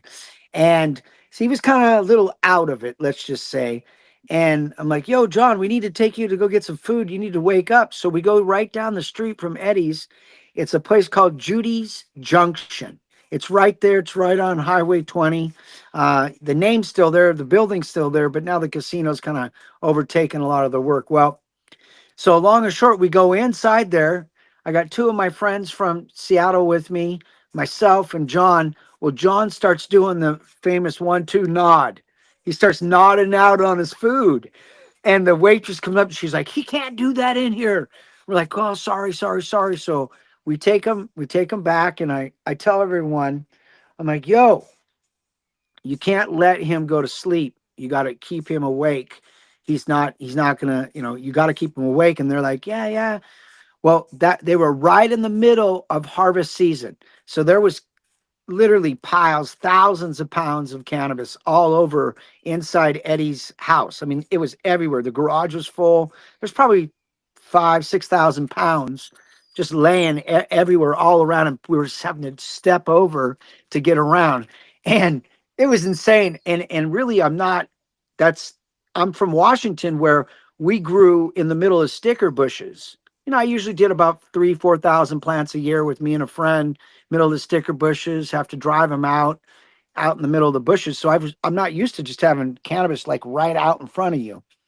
So next thing you know, we drop him off, and I go back, and I'm staying right down at the Motel 8, which is again less than a mile away from Eddie's place. And we're kicking back, and we pass out. Like I said, we'd stayed up all night. We go to sleep. About 3:30, 4 o'clock in the morning, there's a loud knock at my door. I wake up, and I get to the door, and it's Linda Sentai, which is Eddie's wife, and another lady named Erica. And they're like, he's dead. He's dead. And I'm like, who's dead? What are you saying? They're like, John's dead. He's dead. You got to come right now. Eddie's freaking out. So I get in the car, I drive over there, and like I said, there was literally just piles of marijuana everywhere. The cannabis, it looked like little green mountains, and you had to step over to get it. And there's John right in the middle of the living room on a his legs were propped up on this I guess like a little hearth, if you will, and he was like he was blue.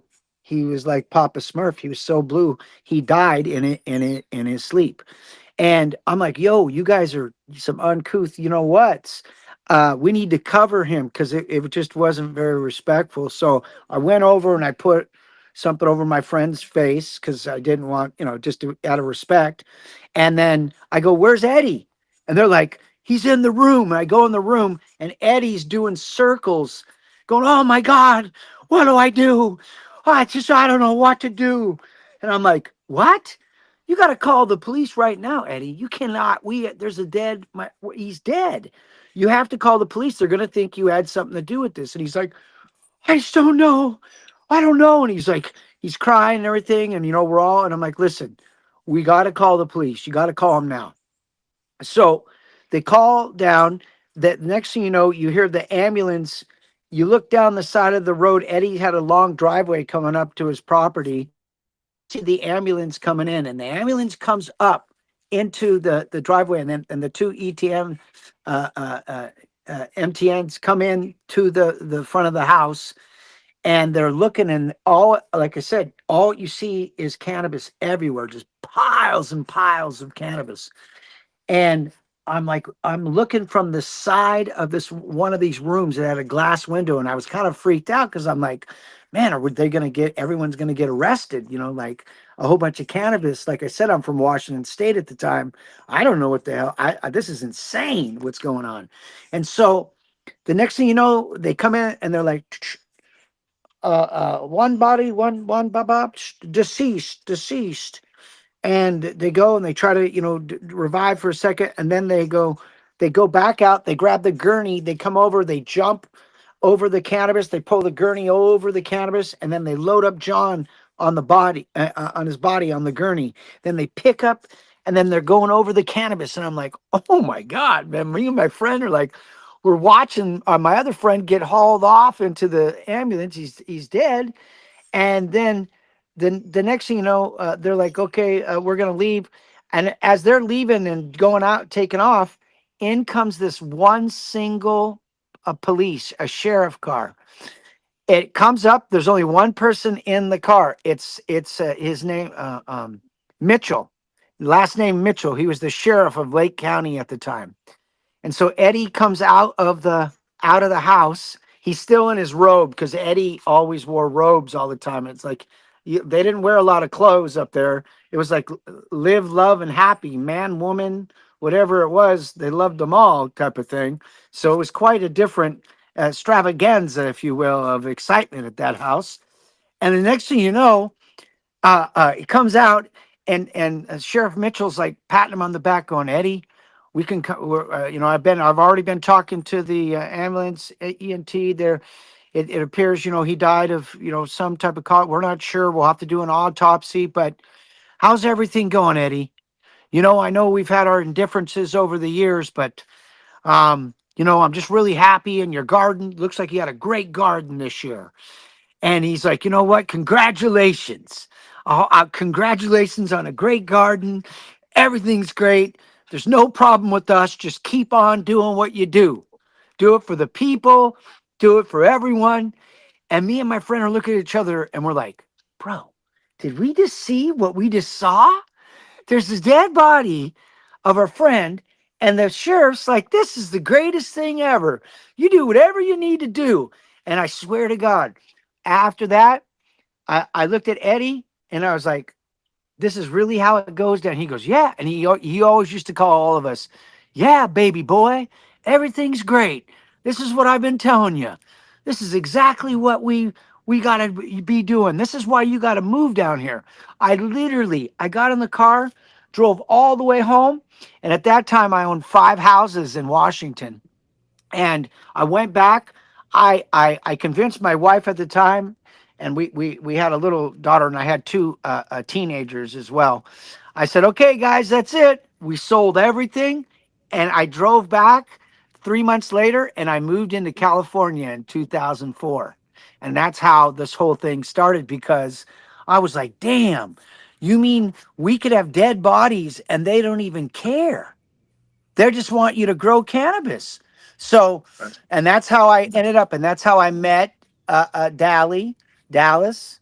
I call him Dizzy D, but that's how I met Dizzy D. And then I was the one that brought Kyle Kushman or Adam Ornstein from High Times. I paid for him to come on out and move to Mendocino, up in Brook Trails. He lived in Brook Trails when he first got there. And then also, of course, we had Brandon. Brandon worked for another farm right down the street.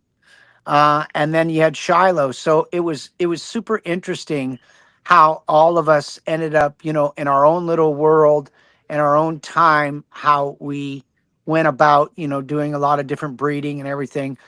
And it was interesting too, because at that time I brought down the founders of the Seattle Hemp Fest, great friends of mine. They're both are deceased now. Jim Matheson and Cher Parker, where we were.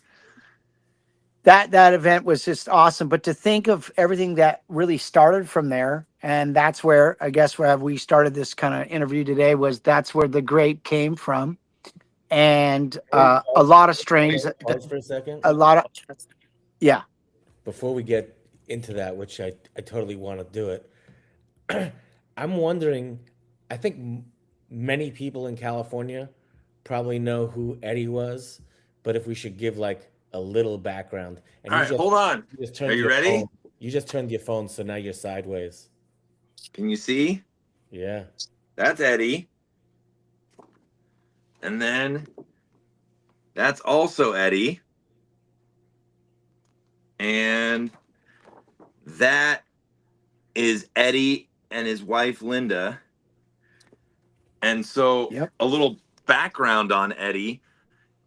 Eddie bought this property in Lake County, California, little town called Upper Lake. And he had this idea that since you were allowed to have 6 legal plants in 100 square foot, he would sell you, or he would give you, he would collect medical cards, and he would grow your 6 plants for you in this 10 by 10, and you were entitled to X amount of it. And he was one of the first people that was growing, like I'll show this one again, but just like that was just a small of it, but like a full field, In the full sun. sun, no hiding it, literally, like, The cops 50 knew. yards of, huh? The cops knew.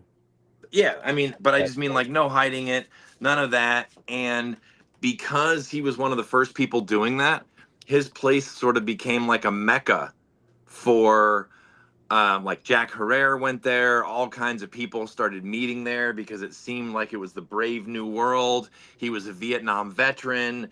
He was super politically active.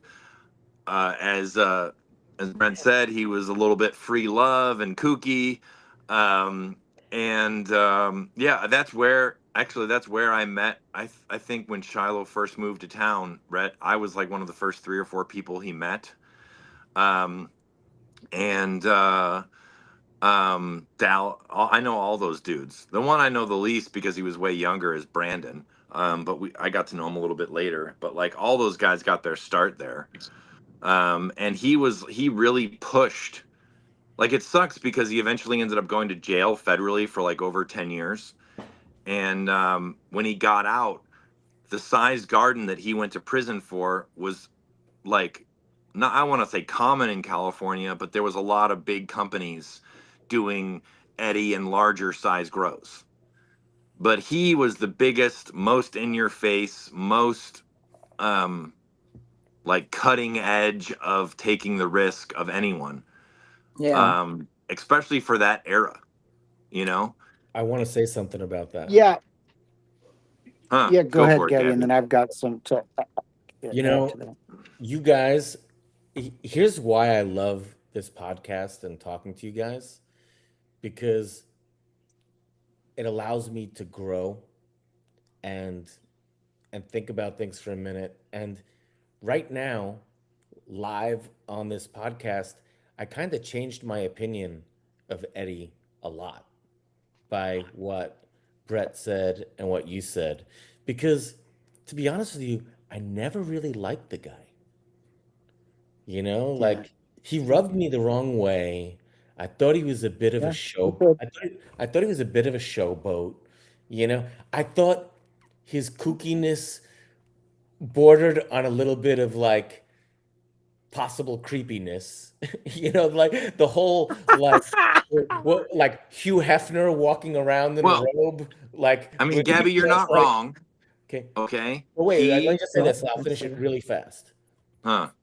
But the reason why he really deserves a lot of credit is because he was one of those guys, one of the first guys to be like, you know what? Fuck you. I'm Yep. putting these plants out here, and this is for medical patients, and you know, like, and he put them in the full sun. We were all hiding our shit in the trees and in the sticker bushes, and he's like in Lake County, which honestly didn't think it was going to be as cool as it was. And he was just like, fuck you. I'm doing this. This is medicine. You want to take me to jail for medicine? Go ahead. So, like, even though in the past I didn't think as much of the guy, like, now I'm like, he wasn't People bad. are complicated. Yeah. Yeah. Even Was he a little bit of like a? trailblazers have, personal Yeah, flaws he too, was complicated. I mean, right? the things you Uh, said, right? He was a bit of a showman. He was Mhm. possibly an egomaniac, you know? Yep.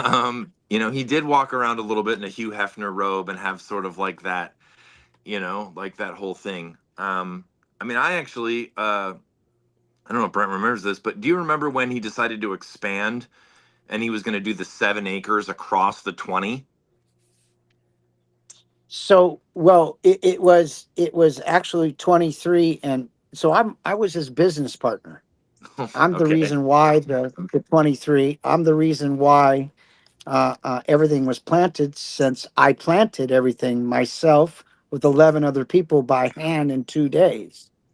I'm the one that took all the cuttings. I'm the one that put everything together. I'm the one that brought the Asians in The from the Sacramento Lations. Valley and all of that. Those are my friends. And I'm the one then that told Eddie, I remember, I'll never forget. Well, I go, Eddie, you want to expand this. You want to financially get the wherewithal so we can do this. We'll bring this group on. But when we bring this group on, you have to understand they do business different than me and you do. They're a very organized, well organized machine. And I think you could read between the lines and understand what I'm saying without me going into full detail. So within that machine and that organization, if you don't play right and you're not smart on how you do business, you might end up on the wrong side of the street. Again, if you can read between the lines. So when I told Eddie that, I said, okay, now watch. While you make this deal with them, you make this solely upon your shoulders. Mine are as clean as a whistle because I know who my friends are and I know how they do business. And you either do it one way or no way. So ultimately, at the end, it is something that I think he, in hindsight, could have possibly regretted. But within us planting those plants and putting them in. There was a business model. You had talked about it a little, and that was we had the doctors come up and get you your scripts, and from that, then you could participate in our cooperative collective model, and we did grow for said people. So it's it's interesting how it all ended up. It's interesting, out of the 23 acres, I have on my Instagram. You can see I've put it up there. I remember when Lake County, when they did the whole came in, and in fact, it was August, I believe, 14th when they came in. I was no longer living on the property at the time, and I remember that article, and it said $80 million bust, Yeah, I mean, and it made the front page of the Lake County news, and it was something, I think, that again at that time I don't think anyone was in 2004. If they were growing that garden that big and that size, it definitely wasn't out in the open. And they definitely weren't writing John Ashcroft and a multitude of other individuals a letter stating what they were going to do, because he literally did write a letter to these individuals stating what they were going to do, how they were going to do it, and when they were going to do it. And I remember the day as well when we were down in the field. It was me, Dallas, Shiloh, and I think Kushman was there too. And I had some friends that had come down from Washington, and we were in the field. We were driving around the field, and we were at the back end of the field. I'll never forget it. And my friends from Washington, let's just say that they had a checkered past, and they were like really blown away how wide open we were and what we were doing and what was going on. And I remember one of them saying, as we're looking and everything, like, I can't believe you guys could just be out here just doing it just right in the open. And as he's saying that, in come two brand new Chevy dualies, like 250s, and they come right in the property out on the front of this garden, and they start driving, just coming towards us, and all of a sudden they stop, and all of a sudden someone gets out of one of the trucks, and they're taking pictures, and all of a sudden one of my buddies from Seattle's like, yo, do you know those people? And I'm like, oh no, people come on the property all the time. I don't know, like, just not, I'm not thinking anything about it. Like, hey, no big deal. And he's like, no, it's a big deal. They're taking pictures of us, and no one takes pictures of me. And I'm like, bro, it's all good. He's like, no, hell no, it's not good. So all of a sudden, somehow, some way, we all get in our vehicles, and we start going after these two pickup trucks. Well, finally, we come from each side and we box them in. And the next thing you know, I'm on the far left side. The trucks are on the right hand side, and I look out of my window, out of the truck, and I'm like, what is going on? And all of a sudden, I see someone get out of the car, out of the truck, and one of the trucks that are kind of now blocked in, with a gun. And he gets out of the truck, and he has the gun, and he's got up in the front, and he literally, the person that's in the driver's seat, comes out with the gun. The gun hits the door comes back, and it hits him in the top of the head, like ding. I'm like, what the hell? And so he jumps out. He's all pissed off. He runs back, and he puts the gun, I think it was Dallas, and he gets Dallas on the ground, and he's got the gun to his head, and no one else comes out of the car. And I drive up to the top of the back up to Eddie's place. And I'm like, yo, I don't know what's going on down there, but there's people with guns. And they drive down, and I leave my truck up top, and then I run back down after. And the next thing you know, it's Eddie talking to, it's the Lake County sheriffs, and they're with DEA agents. And all of a sudden, all the commotion stops and everything. They let everything go. And then they just take off and they leave. And less than a month later, that's when they came in and busted the farm. And it was during that time. And really, if Eddie wouldn't have gotten himself in trouble, the whole reason why he would have never went to jail for that farm because of that illegal search that they were on, and we would have been able to get it thrown out. But during that time, he ran into some financial trouble, and along and short, he sold a pound of cannabis to a DEA agent in Lake County. And that was the demise of Eddie and his 8-year prison sentence. So I mean, again, there's so much I got into history an that went on argument, there. dude. Maybe it wasn't an argument, but I tried to convince Eddie that like when you guys were going to expand onto the 20, because people that don't know this, Eddie's first spot, which was big, was close to the 20, but it was up the hill a little bit and behind some trees, right? Highway That's 20 is right. like a Yep. major thoroughfare highway that cuts across east to west in California. And that acreage that he was just talking about was about as visible as you could possibly be. It was literally right off the highway. It was unmissable. There was nothing blocking it. It was and Eddie, Eddie had a plan of having people that could have medical but couldn't grow. He wanted to set up Eddie's medicinal gardens kind of all up and down the state. Like he thought he had an idea of like letting people grow their cannabis on Eddie's medicinal farms, and you could bring him your medical card and he would let you grow your 6 plants. And I told him that I thought that, like, because he was doing the thing that Brett was just saying about writing John Ashcroft and throwing it in their face. And I was really worried because I was like, dude, they're not going to let you live. Like, not like they're going to kill you, but like they're not going to let you get away with it, like, because you're going to spawn other people. They're going to be intent on figuring out how to bring you down. And that's pretty much what they started doing is they started looking at, if I remember right, they didn't even take away the weed. There was so much weed. I think they dug trenches with excavators and threw it in there. Well, they did that, but they had end dumps and side dumps, and then they had caravans. It was falling out on the sides of the road. People were picking up cannabis on the sides of the road. It was, Yeah, it the was whole What thing year was again. this? 2004, 2004. Okay. Yeah. Yeah, 5, yeah, and 4. yeah, it definitely was, and it was interesting because of all again the people that really spun from that area and how it really evolved.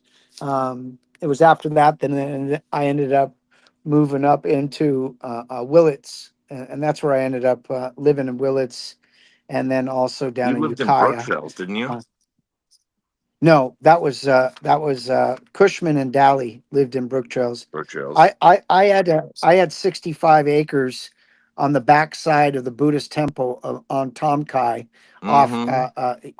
on in I think it was East Hill, back on the backside, and it was so Phantom Ridge Ranch. That was the name of my ranch, Phantom Ridge, Do you remember and the do you it was remember the underground bunker that Dallas built under his house in Brook Trails that you could only yeah. access Oh, through the closet? Like you had to he through the- built this underground thing that like had no in and out except for you had to go into the yeah. closet, move all the stuff out of the closet, lift up the floor, and there was a stairwell that went down Yep. into like, I don't know, it was a 12 or 15 lighter or something like that.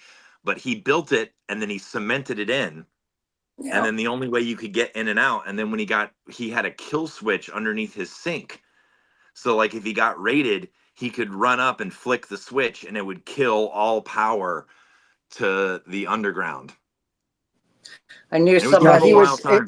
that had one like Yeah. that was a 3-room underground, and they had a magnetic like latch on the door that had to be activated before you could even like lift that thing His up. was like That was literally kind of you like wild. looked in the closet, it looked Yeah. like a normal wood floor in the closet, Right. and you could Yeah. pop it up, and then there would be and then there would be like The a ladder ladder, going down. a Yeah. wooden ladder attached going down, and you could crawl down into the space. And Yeah. that's where and then he had like It's clever I think he had stuff. like a 4 or a 6 lighter in his garage with like the perfectly legal amount of plants. So if he ever got raided and they accused him of growing, he could be like, look, I've got my medically legal 24 or whatever it Right. might be. It was Yeah, kind of it was a it was wild so time. we it was so much to think about how it evolved and everything, you know, that it did. And it kind of goes right back into kind of what we were talking about from this purple thing. It's when I look back at it and I realize what it really, you know, transpired, it actually set the mark and really in today's market. So when you look at the cookies, that's crossed, that is part of the Grape Ape. The sherbet, that's probably 75% Grape Ape. Gelato, Grape Ape. Mac One, Grape Ape. A lot of the runts crossed with the Grape Ape. And it's funny how our industry doesn't even know because they don't know taste. It's a lot like when you hear these like, you know, hey, I got and it will stop off the grape and we'll go, hey, I got a GG4. And I laugh and I go, oh, you mean you have Chem Dog? You mean you're growing Chem Dog? And they're like, well, what do you mean? And I'm like, well, how about this? I'll play a little 8-100 guess a game for you since you're not that sophisticated in the cannabis game. I'm going to take the cutting that you give me of the GG4. I'm going to set it right next to the Chem Dog 91. They're going to be little tiny infants. Then I'm going to have you guys ever gone on the streets and played around with the guys that have the balls behind the little magic? Where's the ball at? Where's the ball at? Well, I'm going to do the same thing with the GG4 and Chem Dog. And I'm going to do the risky, turn. And then we're going to grow them for another few more weeks. And I'm going to go, okay, tell me which one's which one. You couldn't tell me if your life depended on which one it was. Then I'm going to go a next step further. Then I'm going to go ahead and fire them off. I'm going to get them into flower. Then after we get them into flower, I'm going to go, okay, hey, since you know it's such a different strain, it's everything that's different. Tell me what it's different between this one and this one. They're not going to be able to tell you. Then when it's finished and it's growing and it's all done and it's drying and then it's ready to go and you're to puff it, tell me which one's which one. You're not going to be able to tell me because the GG4 is at least 90% Chem Dog 91 and whatever else they've decided to put in it, which it doesn't make a difference to me because you wouldn't know it anyways because it tastes like Chem Dog or Chem 91. It blows me away a lot. Again, the name game is interesting. It's and really, as much as it is, aren't we all just the keeper, the holder of whatever it is, these hybrids? Because they're not really land races anymore, that's for sure. And on top of that, so you keep it, you had it, and now you have it. It's like having kids. You're just happy and fortunate enough that you raised it right. Him, she, they went out of the world. And the next thing you know, someone gives you a great, hey, attaboy, what a good kid, what a good human being. Well, that's the same thing with cannabis because we don't own anything. We haven't really created anything. What you've done is you're just the keeper for now that gives it to the rest of the world to help out. So to take claim, fame, or name, it's like you're in the monkey show. You should sit down and relax because you're a human being first and foremost. All this other little rang jang diggy dang dang, it's what you were talking about a little bit about Eddie and the attitude of what it was. We put these labels on people. Oh, a legend, or they did this, they did that. We didn't win any war and we didn't go through anything to rechange the way that people are or not. We're just average people that actually know basics, and I say basics about growing, and that could be anything. You want to grow an apple tree, you want to grow tomatoes, you want to grow cherries. Okay, great. Let's find out what it needs, the ppm that it needs, what is the pH that it needs to uptake, what are the micro beneficials, the enzymes that you need to be able to enhance the terpene, the flavor, and what you do. I mean, it's basic growing. So, Okay. but when we start to think that we're some above and beyond someone, that's when you're just, and this is my opinion, what I think, it's a little blown out of proportion And we just need to realize that, hey, you have a passion for growing, you have a desire to have something enhanced. Could be flavor, could be smell, could be speed, could be a multitude. That's why we breed. And that's why we're doing that, because we enjoyed part of those flavors. We enjoyed part of those parts of the plant. And for whatever reason that we did, that's why we went in to do it. So again, I just think of us as, individuals, and I really am thankful. And you mentioned a little bit about it, about Jack and having him there. It was absolutely a blessing to have Jack live and be part of our farm and to be part of the wisdom and knowledge. It's also, though, later did I find out Jack didn't write The Emperor Wears No Clothing. A gentleman named Richard wrote The Emperor Wears No Clothing. Mm-hmm. And so knowing the history and giving the proper, really, respect to people, the same thing as the modern day, I'm bouncing around a little bit, but the modern day cold water extraction. We had the pleasure living in Mendocino for the godfather of the modern day extraction of what we would call ice water hash. The confusing industry would call it bubble hash, but that's dumb. That's just a dumb name that a dumb person came up with. It's not bubble. It would never, go look for. Tell me where that was. That was never anything until There's someone not with a really any funny brain bubbling came up with involved. it. I got a question for you It's because I can't remember. I have a Did you ton of go? questions. Did you go with Eddie to when Jason, when we did the Canna Bible release party at Orr Hot Springs? Did you Of go to course, that? because I got seven strains in that. I brought, when Jason King lived in Lake County, he lived in my house. Yeah. Oh yeah. Yeah. I know. I went to that house a whole bunch. I just couldn't. It's so long ago, dude. Like I was trying to remember because like we And had then a. he almost got put to sleep by the red and blue. Yeah, When so I he. come to my house to check out my house, and I come to my house, and he looks at me like, "What are you doing here?" That's what he said when I went to my own house. What are you doing here? And my friends, I'm like, all of a sudden I look at my friends, I'm like, oh no, he shouldn't have said that. And they're like, Brett, do you want us to take care of this? And I'm like, no, no, no, no. Just let's let him. He's got a few more years to live.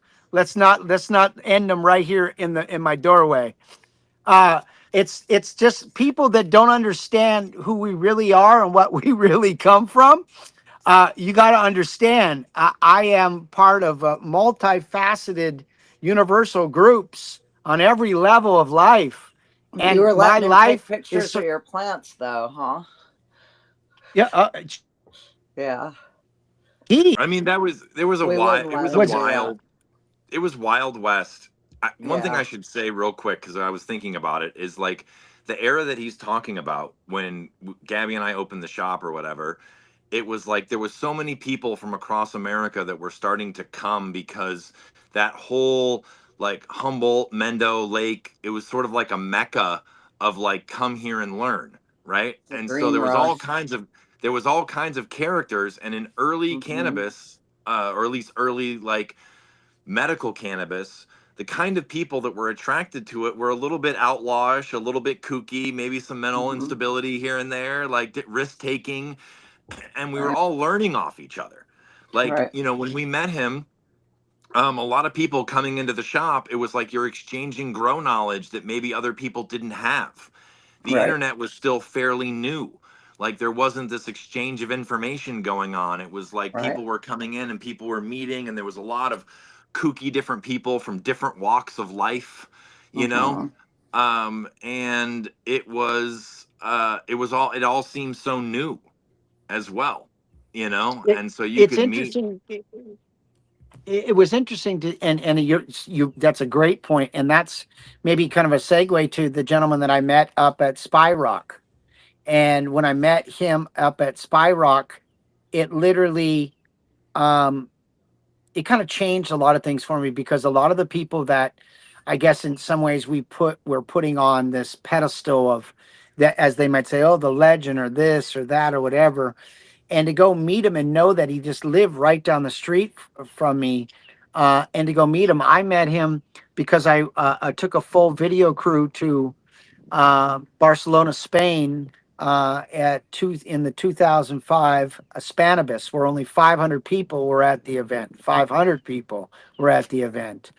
I used to travel all over the world and go to all different places: Afghanistan, Pakistan, Nepal, Turkey, Jamaica, Mexico, and working with all of these very exclusive groups that are the land races, are the beginning and the backbone of what this world is.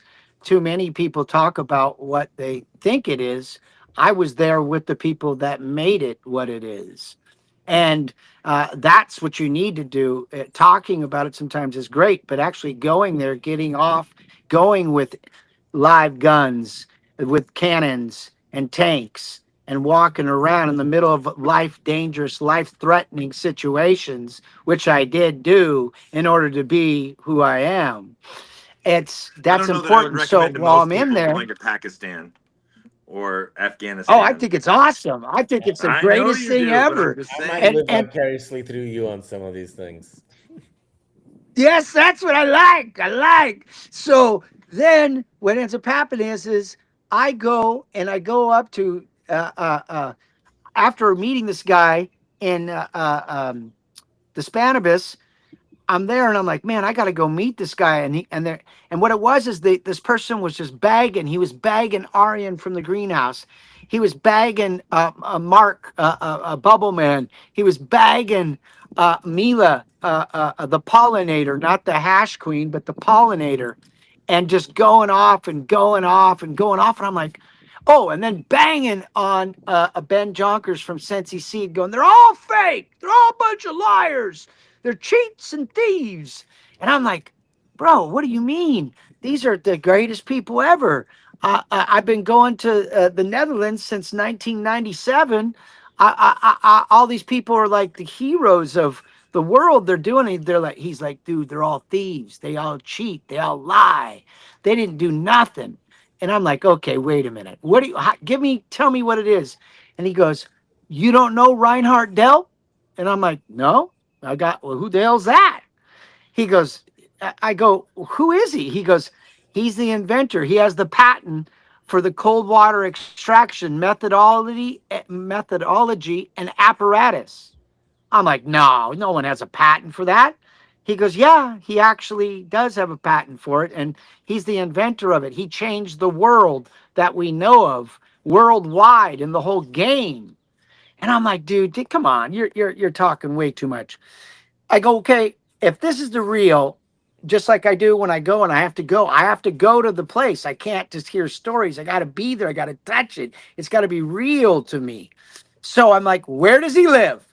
He goes, oh, he lives in Spy Rock in Mendocino County. I'm like, no, he's my neighbor. He's my neighbor. Give me his phone number. I gotta go. I gotta go see him. So out of the blue, my buddy's like, okay, no problem, no problem. So he gives me his number and I call him up. Well, Reinhardt he's German. He's German. Him and his wife are German. And so I'm like, really? I go, well, I'm half German and I'm half British. I just somehow I ended up here in this country, America. I don't even understand, but okay, I'm here. So I'm like, this is insane. So I'm like, I call him up. I go, hey, I heard your story. Can I come up and meet you? I live right down in Willits. And he's like, yeah, you can come up. So he tells me how to get up to Spy Rock, up past Third Gate, go this, take a left, right. I don't know. It was like the most craziest directions. So I'm like, okay, cool. So I go up there. It's in the middle of harvest season. It's the year 2005.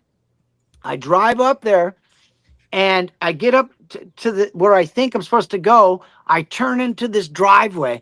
I come down the driveway, and the next thing I know, here's Dreddy running out of the driveway with an AK, pointing it right at my head, going, "You blah blah blah, blah blah. What are you doing?" Like, and I'm like, "Oh damn, no, no, no!" And he's like, "I had to kill you right here. I had to just kill you." And I'm looking at him like, "Bro, please." So I put my hands out the window. I'm like, "Man, look, I'm out here. I'm what are you doing? You know what time of the year it is? And I'm like, yeah. And he goes, who are you looking for? And I go, I'm looking for Reinhard Delp. And he's like, he puts down the gun. And he's like, oh, you're looking for Reinhard. Well, he doesn't live here. You're going to back your truck. I was in my truck. You're going to back your truck up very slowly. You go back down here about 3 driveways and you turn up the hill. I was like, okay. And he goes, you better not drive back down my driveway again, because next time I'm shooting you. And I'm like, okay, man. I leave. I go off and I go meet Reinhardt. And he's showing me unbelievable stories. So he's like, Brett, thank you for coming up and seeing me. You know, I've heard so much about you. I'm like, oh, no, I've heard a lot about you. He goes in. He breaks out these books like you've never seen before, pictures. He lived in Nepal from 1962 to 1972 with the king of Nepal. He lived with the king of Nepal. And so he's there chilling, and he's like, so what I started doing is I started realizing at this time, hash was the #1 really product of the world in Europe and Canada and everywhere else, but it was an adulterated. It had dirt, it had hair, it had skin, it had everything in it. Probably everything it could have in it. So Reinhardt was there and he's watching, and he was like, Brett, and he'd show me the pictures of his little cafe. He said he would sell hundreds of thousands of kilos a month to people from all over the world traveling the Silk Road, coming in and buying and selling and hash, all different types. I'm like, wow, man, I wish I was older. This would have been legend. But I was way too young for any of that game. And because I definitely would have showed up there, I'd have been banging it out like no one's business. And so the next thing you know, he's showing me all these pictures, and he's like, so I'm like, I don't understand. How did you come here? How did you come to Cali? How did you get in Cali? He's like, well, let me tell you.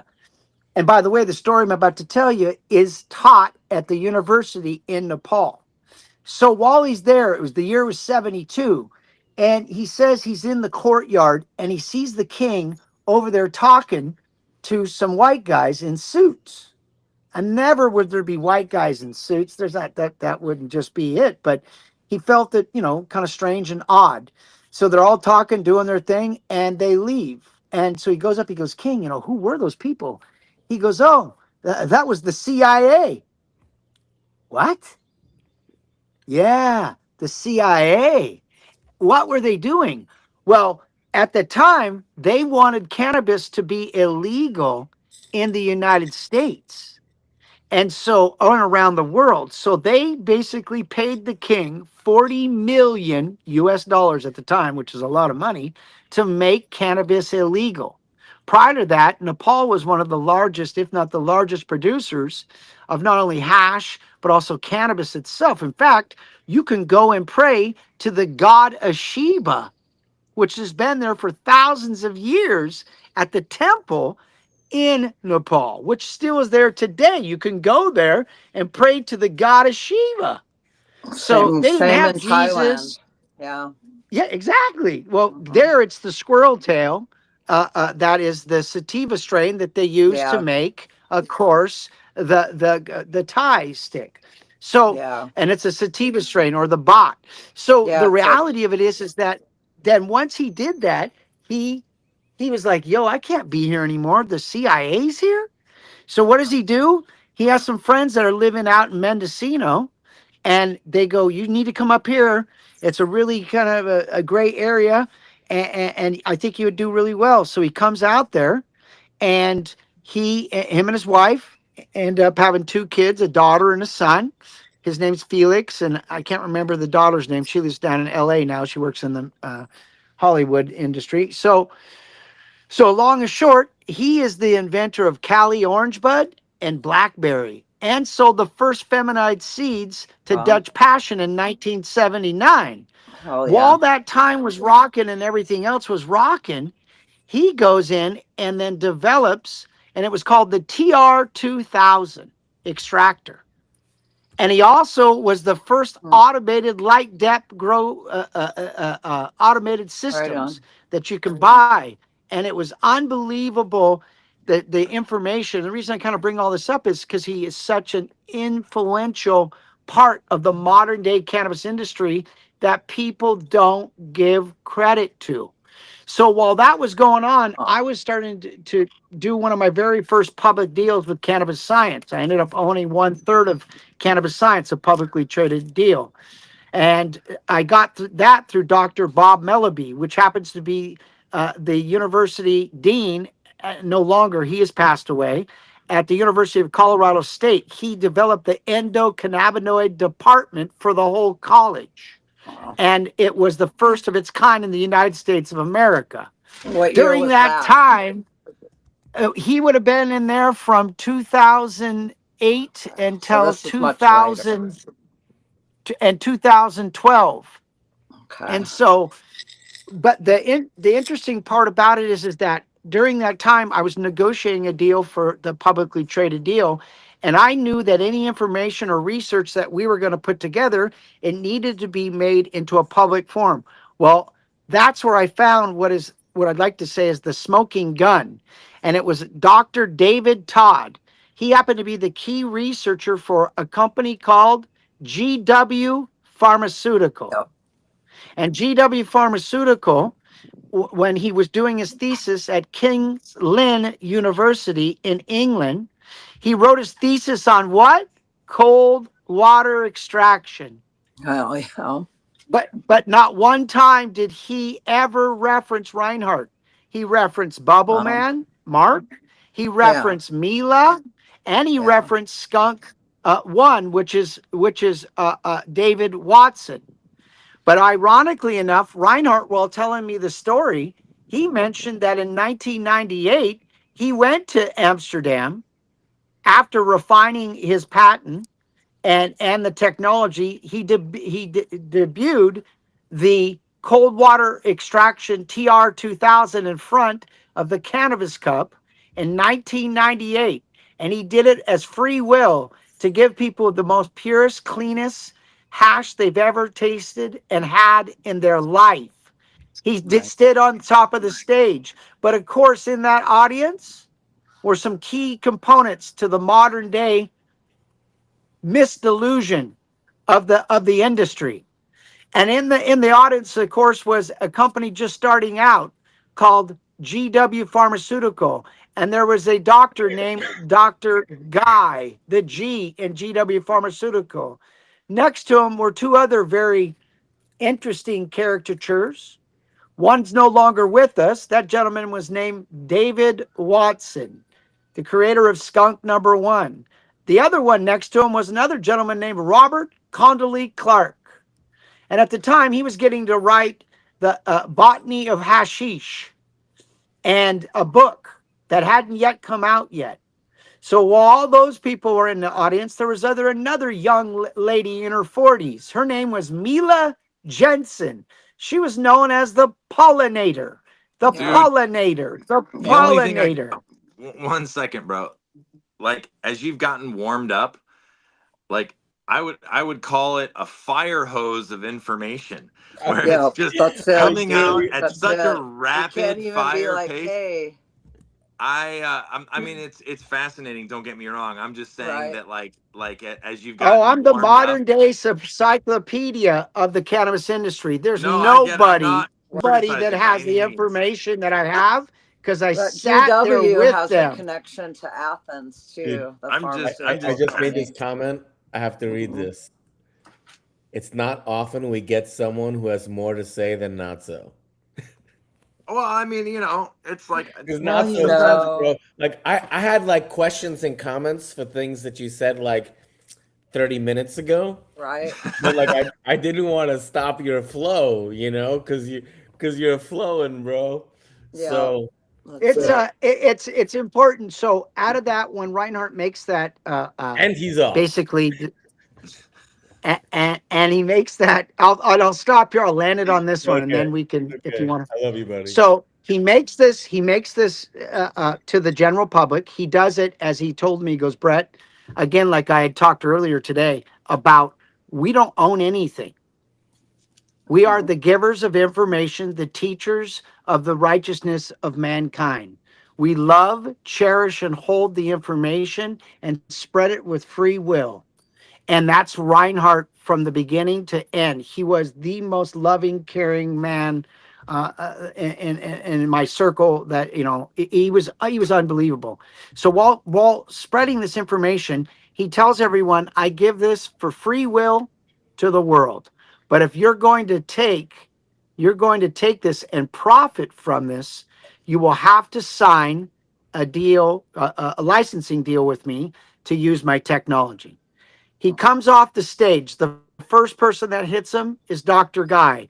Offered him in 1998, which is, watch this, 100 million US dollars. 100 million US dollars. Reinhardt's like, no, cool, cool, thank you. No, I'm good. I don't know if you heard me. Then it then became Watson. Watson's like, I did that. I made that. I made that. No, you know of a recipe that's called the Hadan Hussein 5,000-year old recipe using water to extract, but never has there been a purity as what I've just shown on that stage. Then became Robert Condolee Clark.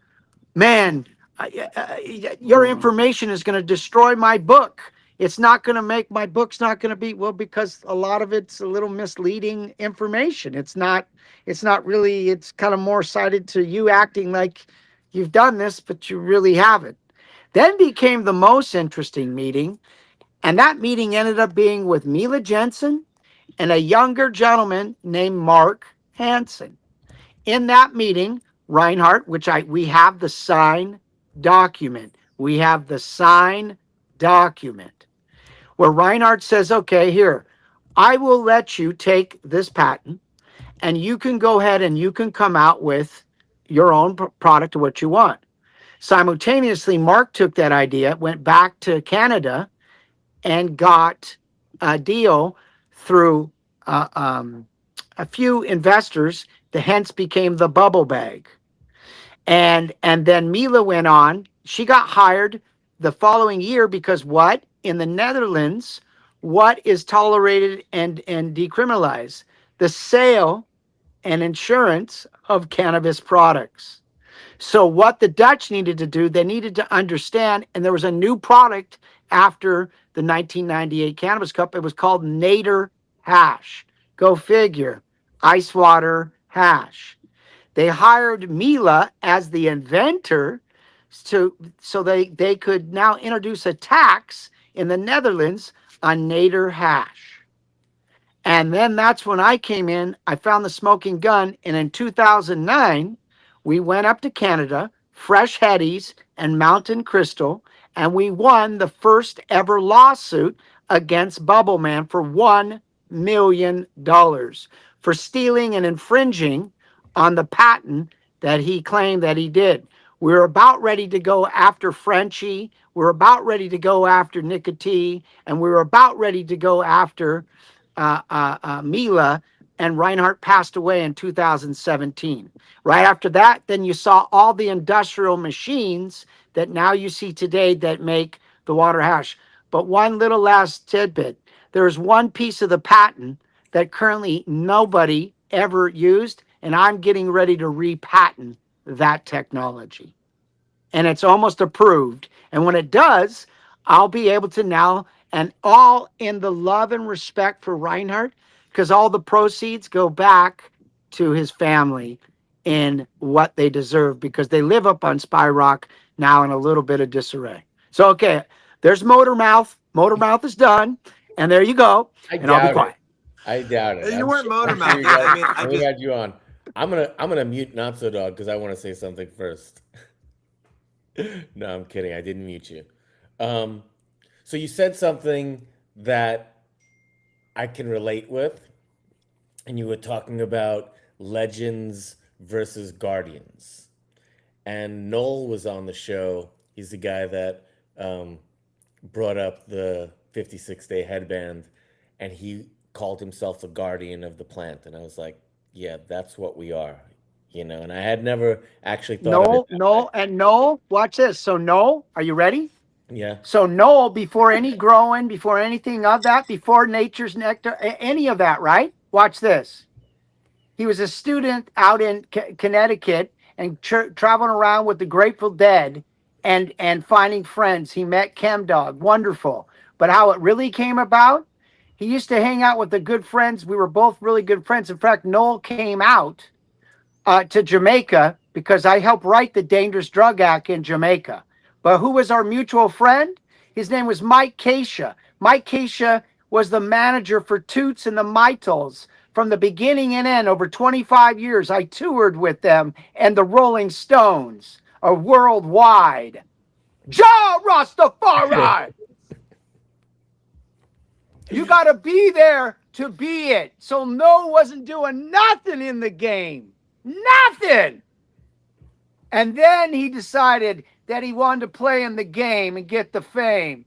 Good for you. And he is just the keeper, just like me and any one of us else. But at the end of the day, ego and attitude can jump too far in someone's brain and they can forget where they came from. Uh-oh. And so Amen that's to why that. respect and honor has to be always be kept and always be cherished. Because if not, you think you become bigger than the game. No. And we're not. Yeah. None of us are. No. We are the People have to keepers. And keep I'm their glad, Gabby, word and that their you said that. character. Yeah. It's important to do that because the plan itself brings us what? Together. The plant Good. is, Yeah. as we were talking earlier today, the healer. It The is. healer, as Eddie would say, the healing field, the healing of nations. Mhm. And when I was in Jamaica, which is really ironic how things come together and what it's interesting. So when I got invited to the 12th tribe of Nyabingi, and I was sitting there with all of the other everyone was there, and then they pull me in and they're like, yeah, yeah, man. They call you the king of Kushman. I'm like, yeah, I didn't give myself that name. High Times did on the front page of the magazine. I have the largest articles in the history of High Times. I have 15 pages written about me. It's right there. It's smack dab. I didn't ask them to do that. They did that because of what we're talking about today. At least I feel they did. And I'm really good friends with Stephen Hagar, which now he lives in New Jersey after they derailed him and pushed him out of High Times and didn't give him his pension and then got ripped off from his percentage and they didn't pay him the money and they didn't give him anything. But thank God Steve knew way before lots of people. He got involved in Bitcoin at $250. And he bought I think close to $15,000 worth. Obviously, he doesn't worry a lot about money now, does he?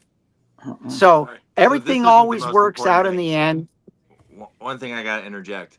My kids have finals this week, and I got to go grab one of them in a couple minutes here. So I might have to bail. I don't want to, but I might have to bail here because I think tomorrow is their last day of school, and they got finals today and tomorrow, and they got weird get out of school times this week. Well, just to throw it out there. It happens. Well, not not so. stop. Hopefully, No, we'll be I back the same time, You same place know what I next love week, about and Brett? we'll get AC back on. What I I love want to get about her Brett, on here. what I love about Brett, besides everything, is that he's like a racehorse standing in the gates. You know, like we Yo. get him on the podcast, and it's like whoosh, and this horse is just not gonna stop because you're like a thoroughbred, you know, and like, bro, you need a podcast. I mean, you can come on my podcast whenever you want, but you got a lot to say, bro. You know, It could so be broken down. A There was lot of history. the only downside of the fire hose of information is, like Gabby said, you can think of something Right. you want to say and follow up on, and then 15 minutes of incredibly dense information gets thrown out there, and you're like, oh man, now I gotta like go back because and I you know, want the to thing, talk about. not many people can even absorb information at that speed. You know, It was people are incredible. sitting here hitting the Dr. Dabber, you know, and Brett is like, See, so you guys don't have to stop, but I gotta go get my all right, kid. I love you, buddy. We'll talk to I you love soon. you all. We'll talk soon. We're gonna have, just real quick, we're gonna have AC Moon on when she gets her technical difficulties sorted out. Yeah, we're planning on it Um, next week.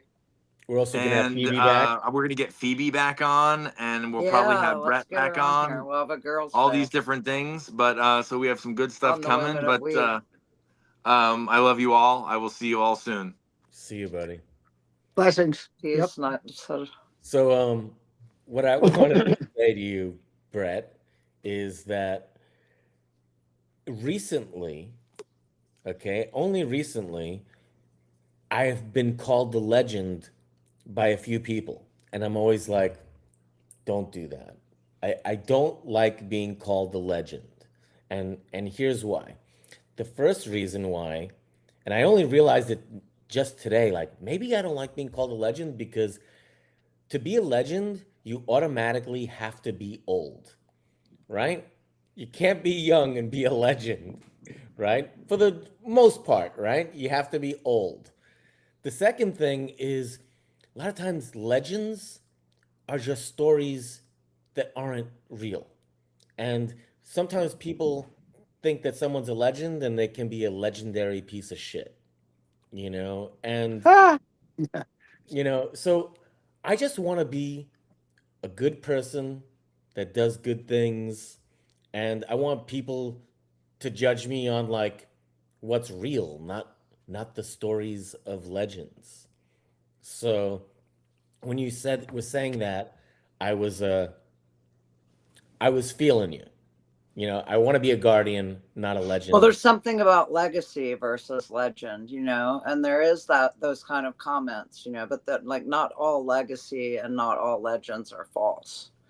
There are people that do extraordinary things, and some of them are, not even like, not cannabis people necessarily, but even like people that are legendary in sports or Well, I think have the reason crossed why hurdles that others don't cross, and I think if somebody comes at you and says like, hey, I think of you as a legend, like they're thinking about the stuff they know about you that they feel like you've contributed to society, and I don't think that's like a bad thing. I think that's them trying to tell you that they appreciate the I the role that accept the you've played, right? appreciation. So I accept the you know appreciation, but like yeah.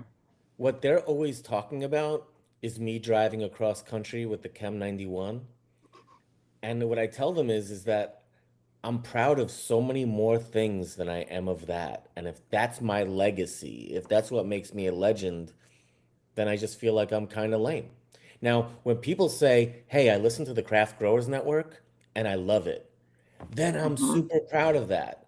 Yeah. Okay? Because like that this to me is like something that I put way more effort into than that drive. And what I did at the Garden Spout, I'm super proud Hmm. of that, you know? I Yeah. mean, so Yeah, we held down the that's grow shop here but that's 13 that's why years. like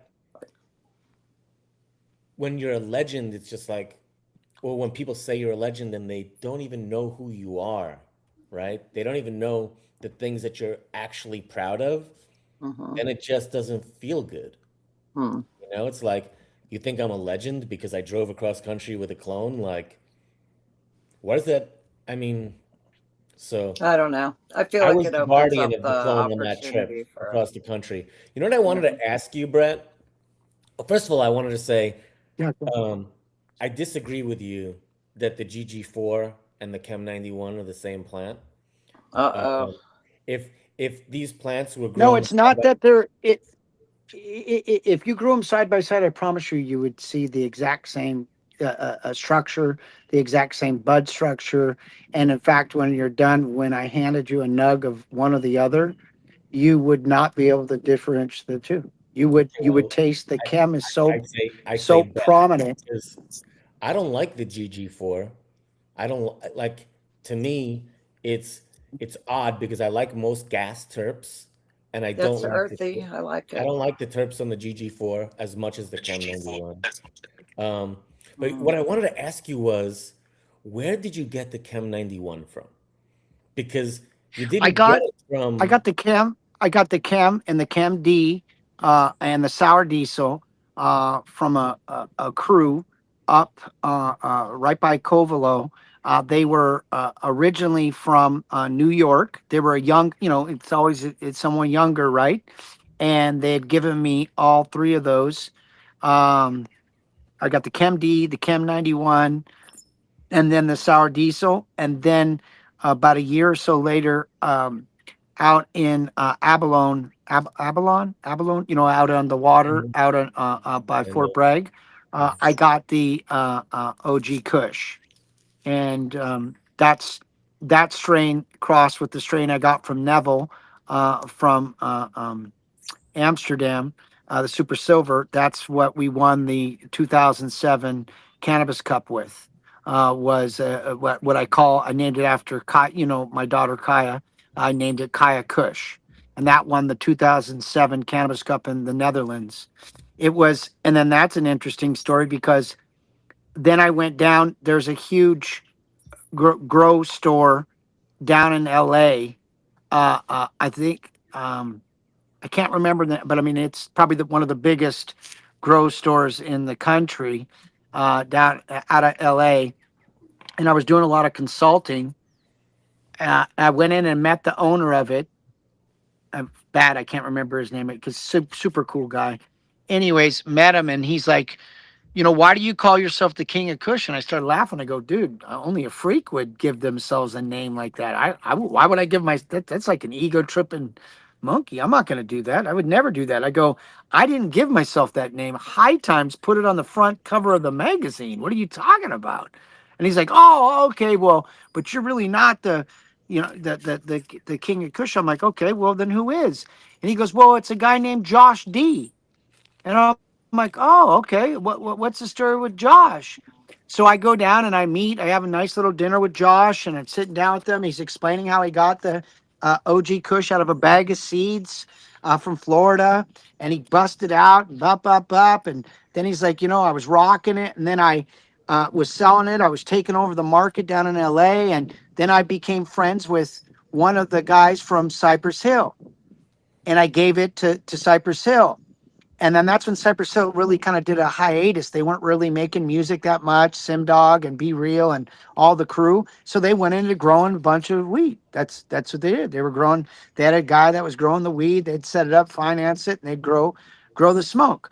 Well, and he said that was about 92, 93, somewhere in there. And then he said he met this guy that was leaving LA, and you're going to love this. That guy was Adam Dunn from, of course, THC Seeds. And what I, does he do? He gives Adam Dunn the OG Kush, and Adam Dunn wins the 2004 Cannabis Cup with MK Ultra OG Kush. Mhm. And never tells anyone anything, doesn't tell anyone anything. I have this new R2D2 strain, but it wasn't new, and he didn't make it. And Josh, was a very, really have a lot of love for Josh. And it was in 2007 that I gave the greenhouse Chem 91, sour diesel, lemon sour diesel. I gave him the Kaya Kush, and I gave him Bubba Kush. what year was The that? Bubba Kush went on to be that was in 2007. In 2007. And then the Mm. greenhouse went on to win multiple cups throughout the world with a strain called Flower Power. That is the Bubba Kush. Huh. So Mm. when we know the truth and we know what happens, that's when I think we separate the stories from the madmens of the Mhm. game. And a lot of people, will say a lot of things, but since I was there and I'm the one that gave them to them, We lost him. I know that's a familiar story about Adam, though. I don't know. You've heard that story? I mean, it's just kind of a familiar story. You know, The but MK Ultra, was that from TH but Seeds? that he's talking about after 97, right? Or 98. That seems later to. He said 2000 well, no, he said 2007 he gave them the chems. Right, but the Bubba Kush, He, like he it's not talks the so pre fast that 98 Bubba I, Kush. I can't absorb everything he says either. Yeah, it's Particularly tough, after dude. It's tough. after the Dr. Dabber Or old fashioned, Doobie. and Oh yeah, you've been puffing it up. Yeah. yeah, now that Well, I'm we were holding sponsored, it I gotta down on do the it, right? weirdest women of weed ever. Yeah, we might have to change the title, but Well, pardon my coughing. no I'm worries. pretty determined to get some more women on here sooner or Hey, later. like Some really so, like, but you're right. We need so to, and we this got a is for message everyone. We need from to just, Ohio Terp Queen yeah, that she's interested in doing the show, so yeah. I she need should to hit you message up, you, lady. Saraquoia. Yeah, for sure. Hit me up. We've got an Instagram connection, I think. Yeah, well, So, it's like another woman mhm. from Ohio, Yeah, you guys, and yeah, yeah. she We've literally is got. listening to every single one of our podcasts.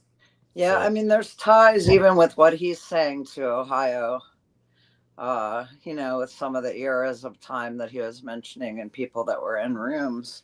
But with that kind of train moving, you can't really jump off and be like, hey, that guy, knew people here in Athens. But even like Jack Hare and the Emperor Wears No Clothes, like he specifically mentions Ohio University, which is here in Athens. And he mentions specific people in the like thanks in the comments of his book that were like Kevin Morgan and people that worked in the print department at OU, and there's real ties here from the Ohio Hempery in the 90s and some of the lawyer that was living here who was both part of GW Pharmaceuticals and then later the Ohio Hempery is now retired, but Athens has roots.